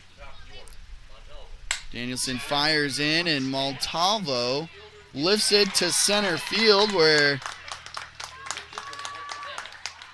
Graves is out there, able to make the catch for the first out. As Haley Rocha, the second baseman, comes up. Again, she's played incredible defense for the Scarlets. If I had to give a platinum glove to anybody on the Scarlets, it'd be her. She's made 2 diving plays to steal hits from Bobcat players. As she just grounds that one to Brummel over at shortstop, she fires over to Stupp at first base. That's 10 in a row now for Danielson. And the infield really showed off the leather for the Bobcats in that last inning. It was a ground out to the third baseman, ground out to the second baseman, and ground out to the shortstop. Now Brummel flashes the leather again to get another 6-3 ground out. Brooklyn Purdy, the junior, up to bat. She's the left fielder for the Scarlets. Purdy did get on base twice in the last game, but hasn't been able to do it here as she lifts one to left center field. But Graves playing some good defense out there as she gets 2 putouts in that inning. 2 flyouts to Graves in center field as the Bobcats get 3 up, 3 down. They'll come up to bat here in the bottom of the 6th inning on KFJB-TV. You planned and saved for your child to go to college, but medical school after graduation was a surprise. A happy, expensive surprise. Wells Fargo Advisors can help. For more than 125 years, we've created wealth management and investment strategies aimed at achieving our clients' personal financial goals. When opportunities surprise you, turn to Wells Fargo Advisors. Together we'll go far. Wells Fargo Advisors is located at 14 East Southridge Road in Marshalltown. Call them at 641-752-5401. They're a member SIPC.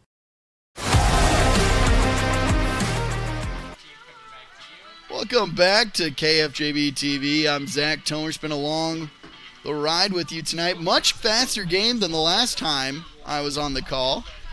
Let's take a look, though, at that last put out there by center fielder Leah Graves. As she got 2 putouts, 2 fly balls to center field in that last inning, and she gets them both. That'll bring the Bobcats up. Took the lead in the 5th inning with getting 2 more runs. I think they should just start with 2 outs because the Bobcats have scored all 4 runs with 2 outs in this game in the last 2 innings. We're going to start with the cleanup batter, though. Lauren O'Neill, the junior, came in tonight batting .182, .308 on base percentage. Couple strikeouts, couple walks. 1 RBI on the year as well.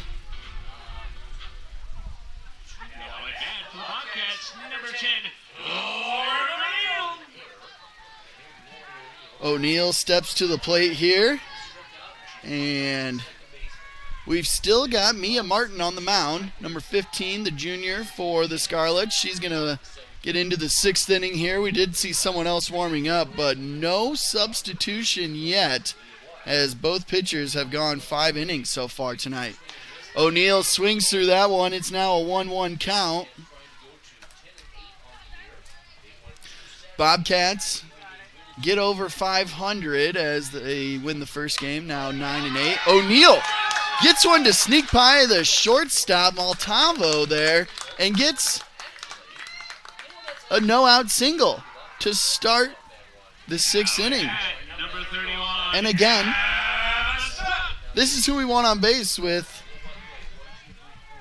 We want somebody on base with Emma Stupp coming up to the plate. She hit a home run in her last at-bat, and she got all of it. As she steps in here, she now has 18 RBIs on the season. There it is, and the pitcher knew it immediately. As the pitcher throws her a ball to start this at-bat. Stupp's got a runner on first here with Lauren O'Neill. Looking to add to that RBI total this year. 6 home runs, 18 RBIs on the season. O'Neill make her think about it.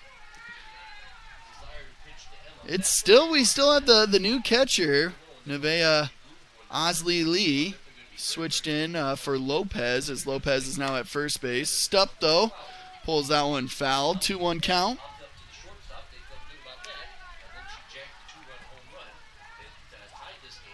Stupp has got 2 home runs today, 1 in each game.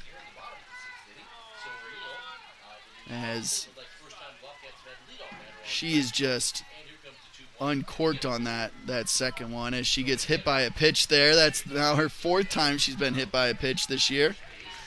She moves to first base. O'Neill moves to second base.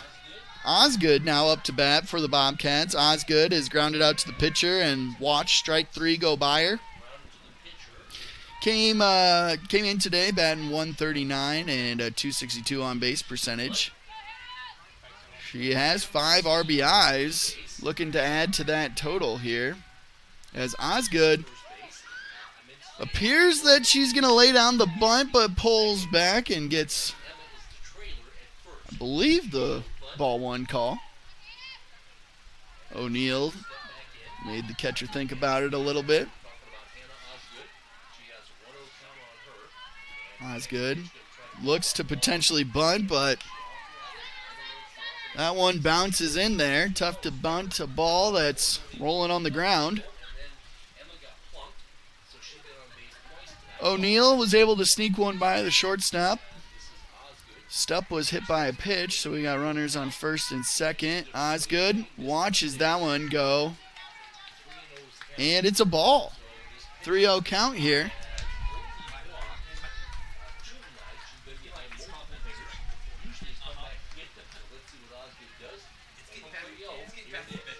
And that one looks low there to Osgood. It looked low, but we're going to get a strike call here. So that's now a 3-1 count.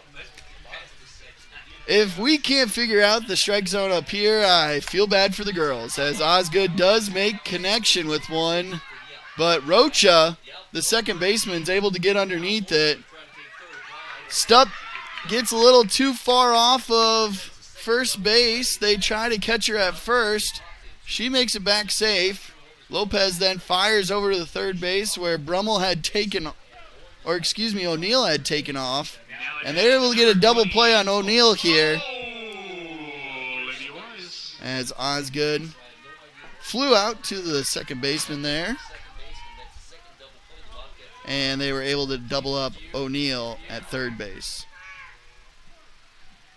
Olivia Wise now up to bat. She grounded out and flew out to center field so far today. She, again, is another one of those players that is due for a hit today.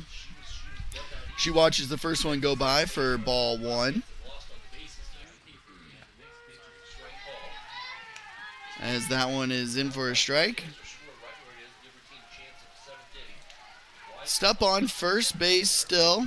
She was hit by a pitch. O'Neill was on second, but got doubled up trying to take third. Wise fouls that one straight back. We've seen one go into the press box today. That one looked like it could have been number 2. And it was going right for Jeremy Fox, let me tell you. As Wise steps in, 1-2 count. That one is a ball, 2-2 count. Osley Lee checks on Stupp over there at first base. Stupp slides back safely. And that one is high, 3-2 count. Full count here, 2 outs. Runner on first. Olivia Wise up to bat for the Bobcats. As she gets a hold of one, pops it up. Center fielder calls off the second baseman, Rocha, and it bounces off the ground, but Stupp gets thrown out trying to get to third base. 2 Bobcat runners try to extend it. 2 Bobcat runners get thrown out. As Wise will get a hit there, or an error there. Bobcats can't get any runs, and they'll go into the top of the 7th inning here with a 4-2 lead over Des Moines East Scarlets. You planned and saved for your child to go to college, but medical school after graduation was a surprise. A happy, expensive surprise. Wells Fargo Advisors can help. For more than 125 years, we've created wealth management and investment strategies aimed at achieving our clients' personal financial goals. When opportunities surprise you, turn to Wells Fargo Advisors. Together we'll go far. Wells Fargo Advisors is located at 14 East Southridge Road in Marshalltown. Call them at 641-752-5401. They're a member SIPC.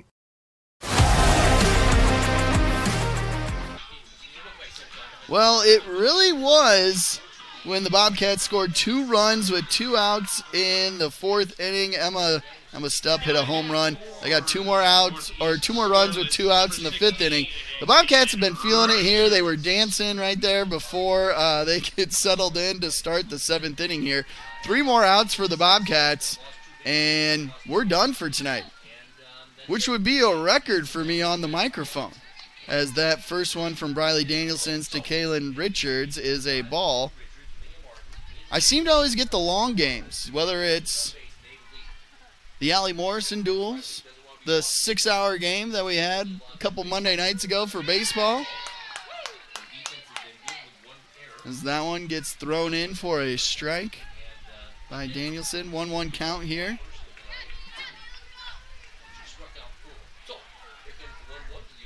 As Danielson fires in there. That one is low for a ball. 2-1 count now.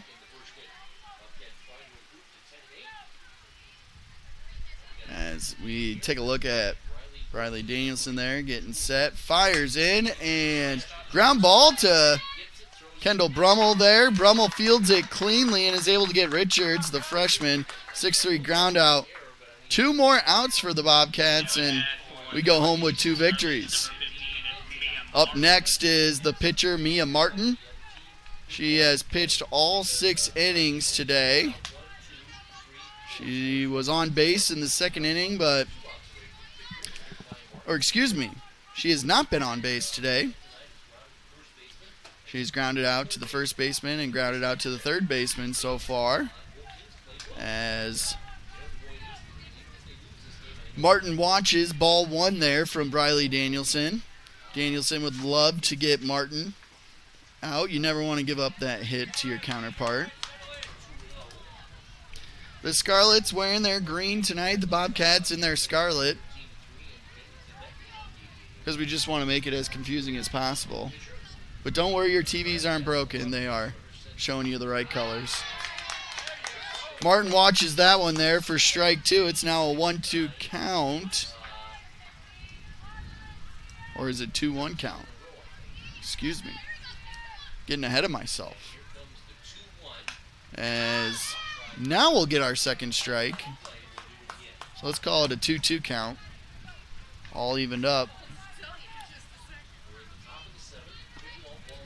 Bobcats took the lead in the 5th inning. They've scored all their runs with 2 outs today. As that one is high for ball 3. 3-2 count.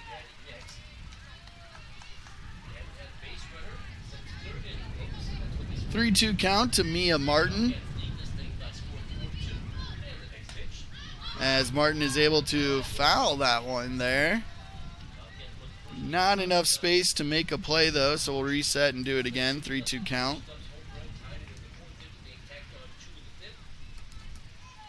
Danielson so far hasn't had a lot of Ks here recently. Has gotten a strikeout in the last 2 innings, but has gotten the last 12 batters out, as this one's grounded to Kendall Brummel at shortstop. That's another 6-3 ground out here in this 7th inning. 2 outs now for the Bobcats. Scarlets are down to their final out here. If the Bobcats are able to get this, it'll be end of game.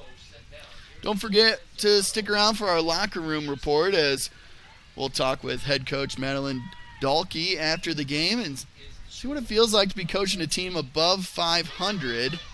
They're able to get the victory here. They'll move to 10-8 on the season.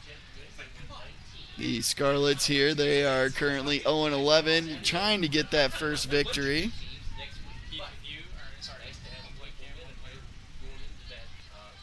Adelaide Lopez up. She has moved to first base now. Was catching for most of the day. Struck out twice already in this one. It's a 1-1 count. Briley Danielson looking to pitch a complete game for the Bobcats, as that one is just low. Can you hear a little more wind? It's picked up a little bit. See the flag moving out there in the outfield. as that one gets by the catcher. As it's 3-1 count here.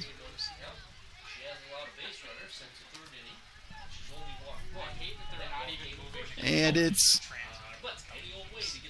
a 3-1 count from Briley Danielson to Adelaide Lopez, who grounds it. This one finally gets past Brummel there, as Lopez is able to get a hit. And we'll move on to the next batter, who Lopez switched with. Osley Lee, the now catcher, former first baseman, is up to bat here. She flew out to the second baseman and grounded out to the third baseman so far today. That's the tying runner at the plate right there, so this game could get extended if the Bobcats can't figure out a way to get the final out, as that is strike one thrown in by Briley Danielson. Danielson fires in, ground ball to the third baseman, Ely, able to pick it, 5-3 ground out. Bobcats get the victory here, 4-2. Get down 2 runs early, but are able to battle back. Emma Stupp, what a day today. She had 2 home runs today, gets 4 RBIs. She's now up to 6 home runs, 18 RBIs on the season. Continues to have a great junior year for the Bobcats. They get the victory here, 4-2, as Briley Danielson is able to help herself. She is one of those 4 runs that crosses the plate, as well as Kendall Brummel and Bristol Ely. Bristol Ely, the 8th grader there, played a phenomenal third base. She got that final pick there to throw it over. Really, all the Bobcats in the infield played great today. As we look at Briley Danielson here, she actually put out the last 14 batters for the Scarlets here to finish the game. And a lot of it you see 6-3, 6-3, 5-3, 4-3. A lot of induced ground balls that were then fielded cleanly by Bobcat defenders to get it over to Emma Stupp there at first base to get the out. So great defensive effort here for the Bobcats as they get 2 victories, moved to 10-8 on the season, as they win Game 2 tonight against the Des Moines East Scarlets 4-2. We're going to now head to our locker room report after this. At Marshalltown Community School District, students don't just prepare for the future, they shape it. Embrace the lead. From academic excellence to college and career readiness, our schools support every student's journey. With strong student support, a wide range of extracurricular opportunities, engaging fine arts programs, and hands-on learning experiences. There's something here for everyone. Marshalltown Community School District, where they embrace the lead to ensure success tomorrow. At Sports Plus Sports Medicine and Physical Therapy Center, we customize each patient's treatment plan to their individual needs. What does that mean? It means that not every back or knee problem is treated the same, and that your program will be unique and designed especially for your needs or problem. This improves how quickly you will return to work or sports. The Sports Plus staff is encouraging and takes pride in your successful recovery. This is just one more reason why champions choose Sports Plus Physical Therapy as their favorite place to rehabilitate and train. Looking for top-notch eye care close to home? Eye Care Associates, with offices in Marshalltown, Conrad, and Toledo, has proudly served Central Iowa since 1990. Their expert team provides eye exams for all ages, designer frames, contact lens fittings, and treatment for glaucoma, cataracts, and other eye conditions. With advanced technology, a welcoming staff, and convenient online booking, your next visit is easier than ever. Visit visionsource-marshalltowneyecare.com today. Eye Care Associates, your vision is their priority. The KFJB-TV Locker Room Report, powered by Wells Fargo Advisors of Marshalltown. Well, the Bobcats get 2 victories tonight against the Des Moines East Scarlets. Welcome into the Wells Fargo Advisors Locker Room Report. James Hunt and Jeff Isgrid, located at 14 East Southridge Road in Marshalltown. 4-2 for the Bobcats in Game 2, 5-0 in Game 1. And, I mean, how can you talk about tonight without talking about Emma Stupp? Gets a home run in both games. Here it is in Game 1. this is the Game 2 one. You can tell because it was gone immediately. It was almost in the exact same spot for both home runs as she cranks that one over the left field wall, and also got another one in the first game, just barely over the left field wall. That second one probably cleared it by a good 10, maybe 15 yards back there. Here's the one from the very first game, as she got just enough of it. Got underneath it a little bit there, but you can see Blue signaling a home run. What a day for Emma Stupp. That was just her at the plate.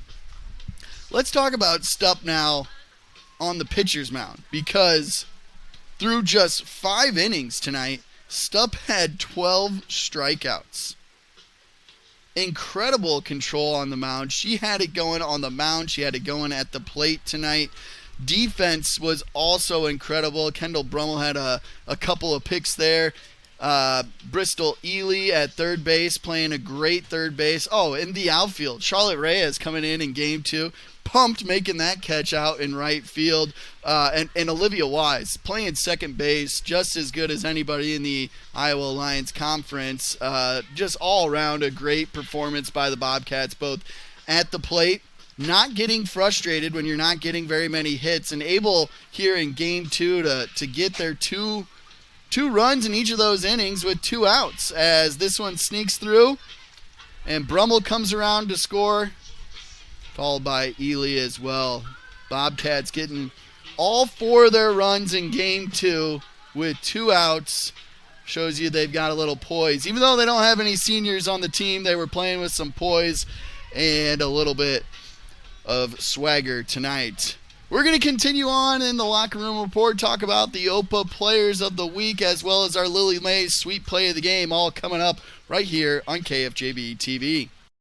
Looking for a financial partner that puts you first? At Lennox Employees Credit Union, we're more than just a place to bank. We're part of your team. From low-interest loans and great savings rates to personalized service you can trust, we're here to help you reach your goals. Join the credit union that understands what matters most, because we're built by employees for employees. Stop by Lennox Employees Credit Union today at 1004 East Main in Marshalltown, or visit lennoxecu.com to get started. Lennox Employees Credit Union, where your success is our mission. Member NCUA.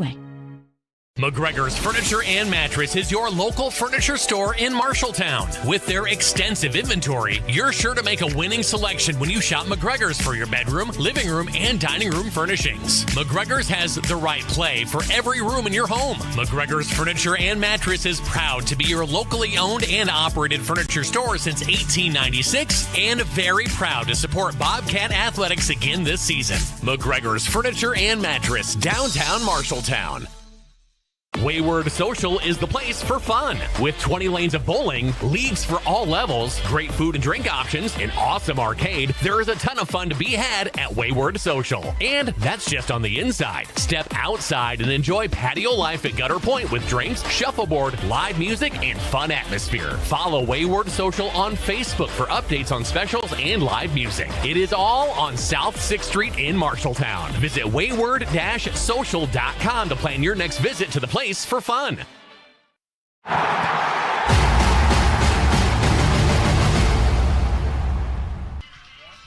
Welcome back to the Locker Room Report on KFJB-TV, all presented by Wells Fargo Advisors. James Hunt and Jeff Isgrig, located at 14 East Southridge Road in Marshalltown.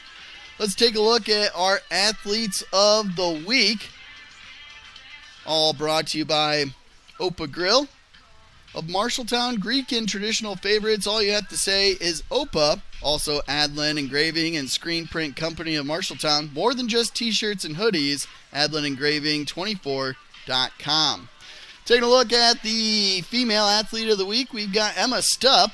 The junior helped lead the Bobcats softball team to a 6-1 record last week, delivering at the plate and inside the pitcher's circle. Is just, we saw tonight her do it again with 2 home runs. She tossed 20 innings last week, giving up just 1 earned run while striking out 33 batters during those contests. 12 more batters struck out tonight at the plate. She hit 2 home runs last week, driving in 8 runs and 6 runs scored. 2 more home runs and 4 more RBIs with 2 runs scored tonight as well. Stupp leads the Cats with a batting average of .543, 4 home runs, now 6 She also has a team high 51 strikeouts, but that's added 12 more with 63. Emma Stupp having a great junior year. Then on the male side, Lars Schoenfelder. It was a tough week for Bobcat baseball as they weren't able to find the win column, but they still had plenty of bright spots. One of those is Lars Schoenfelder, the freshman this year, who continues to pitch well on the mound. Last week he had 4 2/3 innings pitched, allowed an earned run and 5 strikeouts at the plate, and he scored 4 runs and had an RBI as well. The freshman currently has a solid ERA of a 3.44, over 20 1/3 innings pitched, with 22 strikeouts as well.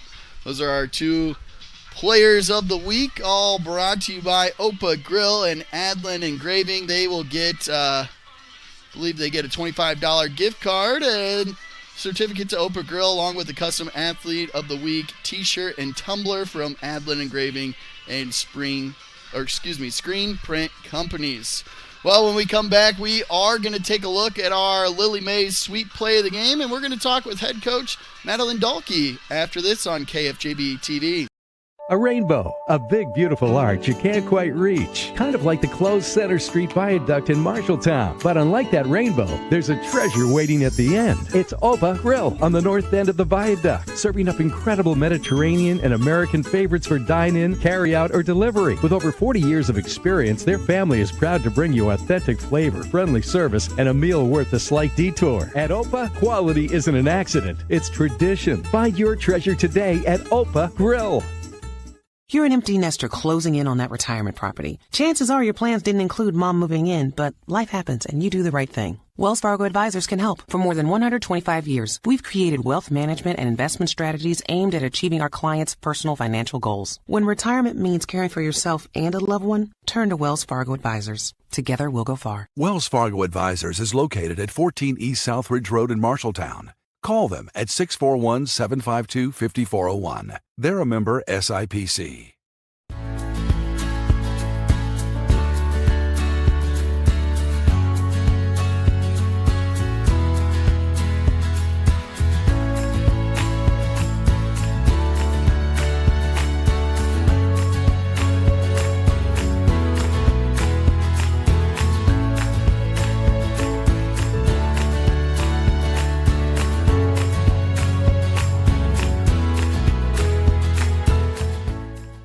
The KFJB-TV Locker Room Report, powered by Wells Fargo Advisors of Marshalltown. Welcome back to KFJB-TV and the Locker Room Report, all presented by Wells Fargo Advisors. James Hunt and Jeff Isgrig, located at 14 East Southridge Road in Marshalltown. We're going to take a look at our Lily Mays Sweet Play of the Game, presented by Lily Mae Chocolates. Homemade hand dip since 1939, always open at lilymadechocolate.com.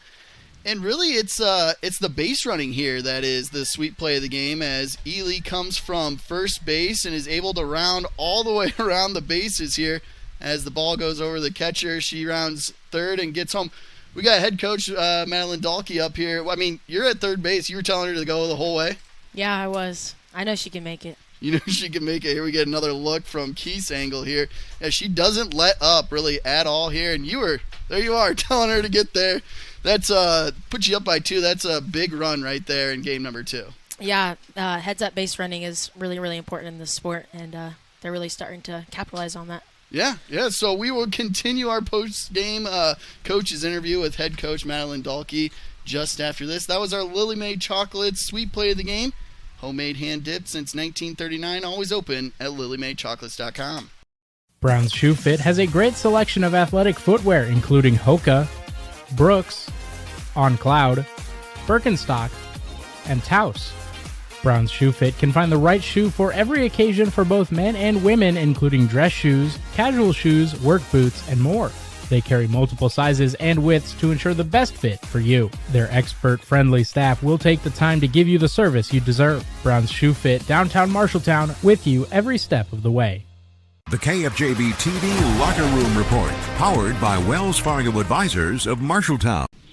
Back in on News Talk 1230 KFJB AM and 93.9 FM. We're on the Locker Room Report presented by Wells Fargo Advisors. James Hunt, Jeff Isgrid, located at 14 East Southridge Road in Marshalltown. We've got head coach Madeline Dahlke with us for our post-game interview presented by Century Plumbing. specializing in service plumbing here in Marshalltown.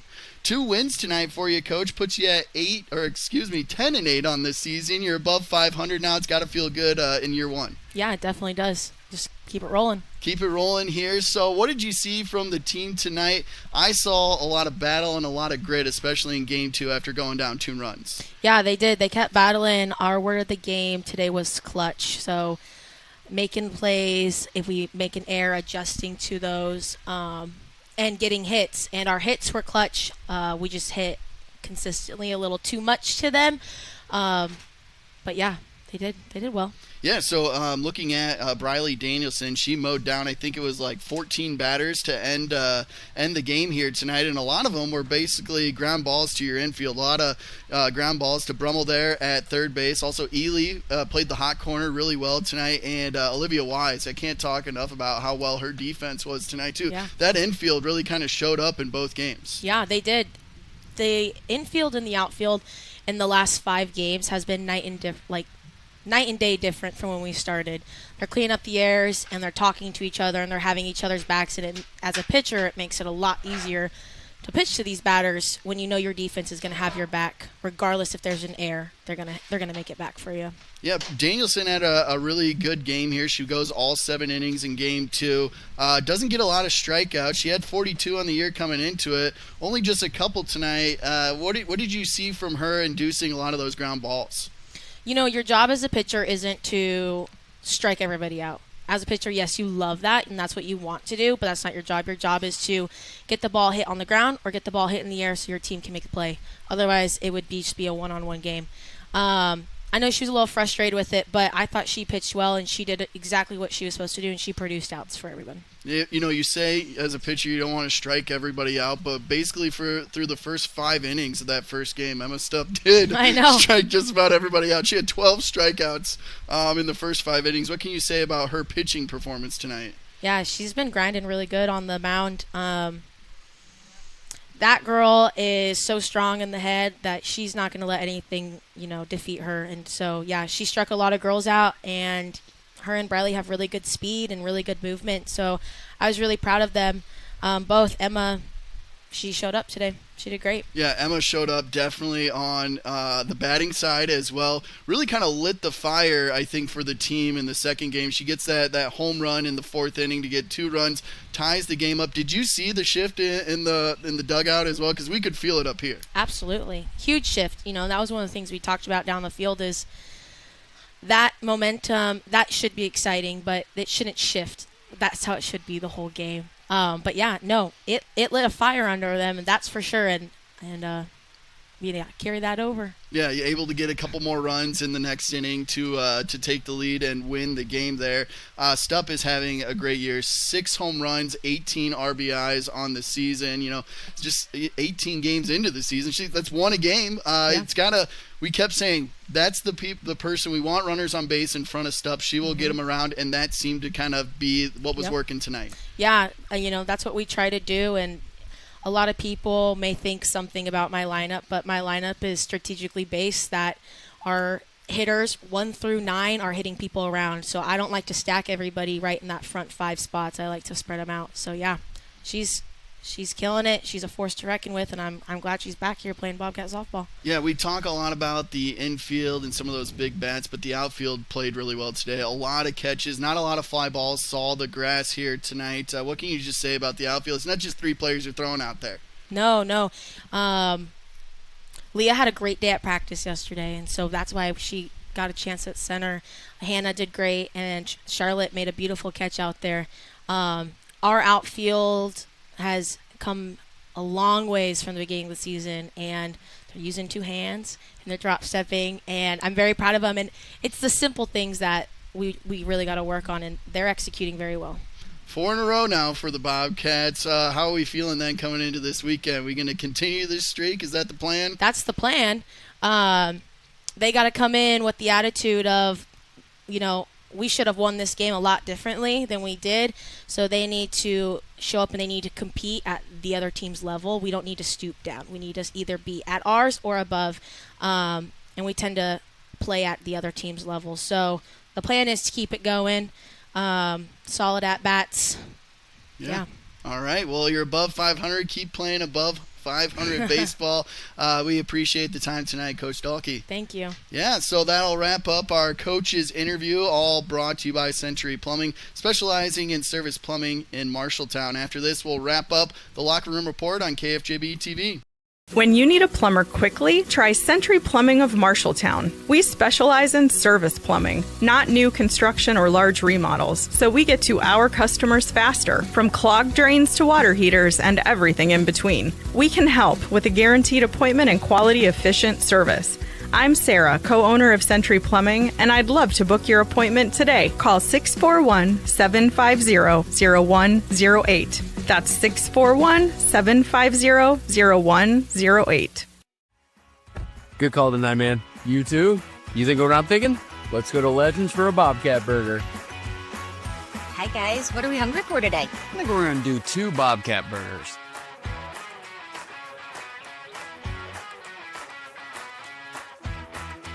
Whether it's pre-game or post-game. Or during the game, it's Legends American Grill in Marshalltown. The KFJB-TV Locker Room Report, powered by Wells Fargo Advisors of Marshalltown.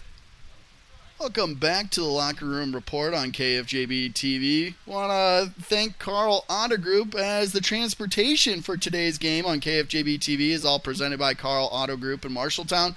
Carl is your dealer for life. And as I look out at the Suburban out there, Dave, all windows are intact. So we made it through this game here, as a lot of foul balls were hit our direction, but made it through another game on KFJB-TV. Bobcats get 2 victories today, now move to 10-8 on the season as they win the first game 5-0 and second game 4-2. We got one more break here on the Locker Room Report. When we come back, we'll let you know about the upcoming games, as we're not done with games on KFJB-TV this week. We got more to come, so we'll let you know after this. You look forward to retirement as your time to relax. But now that it's here, turns out relaxation is overrated and you'd rather get back to work with an idea of your own. Wells Fargo Advisors can help. For more than 125 years, we've created wealth management and investment strategies aimed at achieving our clients' personal financial goals. When retirement plans change course, turn to Wells Fargo Advisors. Together, we'll go far. Wells Fargo Advisors is located at 14 East Southridge Road in Marshalltown. Call them at 641-752-5401. They're a member SIPC. You've got goals. You need a plan. Don't waste time or money. At Marshalltown Community College, you get the power to choose. Transfer to a 4-year university or step straight into a career in healthcare or trades. Small classes, caring faculty, real-world experience. Marshalltown Community College. Your future starts now.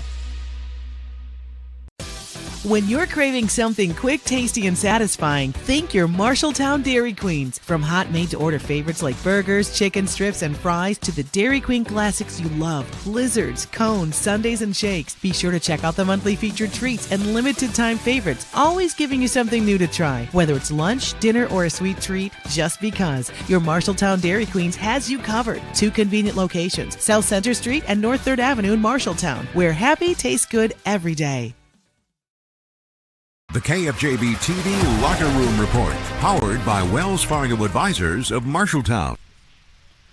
Time now for a Central State Bank scoreboard update with locations in Ames, State Center, and West Des Moines. Well, we got a scoreboard right there. Looking at the baseball score, looks like Guests are up. What is it? Des Moines East is up 5-0 over there on the Bobcats. But when we look at some softball scores across Central Iowa, we got Dike New Hartford defeating Grundy Center 3-2. And then on the baseball side, West Marshall defeats East Marshall 12-6. The Bobcats will take on East Marshall tomorrow night in baseball.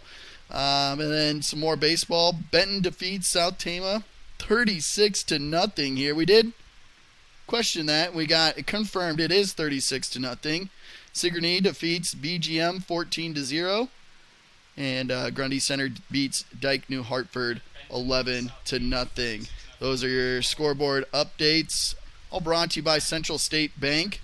with locations in Ames, State Center, and West Des Moines. Give a shout out to Deegan Grant there for our radio producer and helping us out with scores throughout the evening tonight.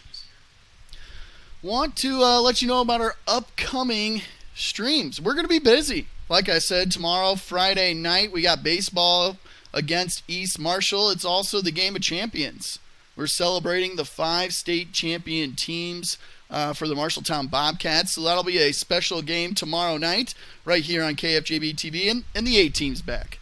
Voice of the Bobcats, Brandon Lewis, is back for that one, as you've had a little bit of David Braga and myself here recently. Then next week, we're going to have baseball against Fort Dodge. That'll be June 25th. That'll be a doubleheader. And, once we get into July, Mason City July 1st, Nevada July 8th for softball, and postseason play is just around the corner with softball postseason July 9th and baseball July 10th. All those will be on KFJB-TV. You can watch them on our YouTube page or on Facebook. Want to give a shout out as well to today's crew. For myself, Zach Tomesch, we also have our on-site producer, David Braga, the man getting all the angles there, camera crew, Keith Stewart, and our radio producer, and as well as scoreboard stat extraordinaire, Deegan Grant, back at the KFJB studio. I want to thank everybody for watching tonight. We appreciate you tuning in to KFJB-TV as we get 2 victories for the Bobcats.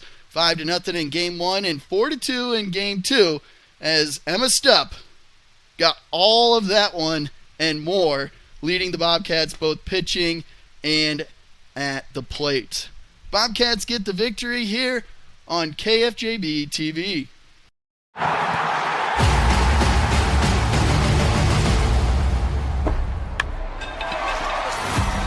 Bobcat Athletics on KFJB-TV is powered by First Rate Real Estate, Adland Engraving and Screen Print Company, Assured Partners, Brown's Shoe Fit, Central State Bank, your Marshalltown Dairy Queens, Eye Care Associates, Hy-Vee Marshalltown, Legends American Grill, Lennox Employees Credit Union, Marshalltown Area Chamber, Marshalltown Community College, Marshalltown School District, McGregor's Furniture and Mattress, Sandvik Enterprises, Scooters, Marshalltown, Sports Plus, State Farm, Tyler Pashong Agency, Wayward Social, Wells Fargo Advisors.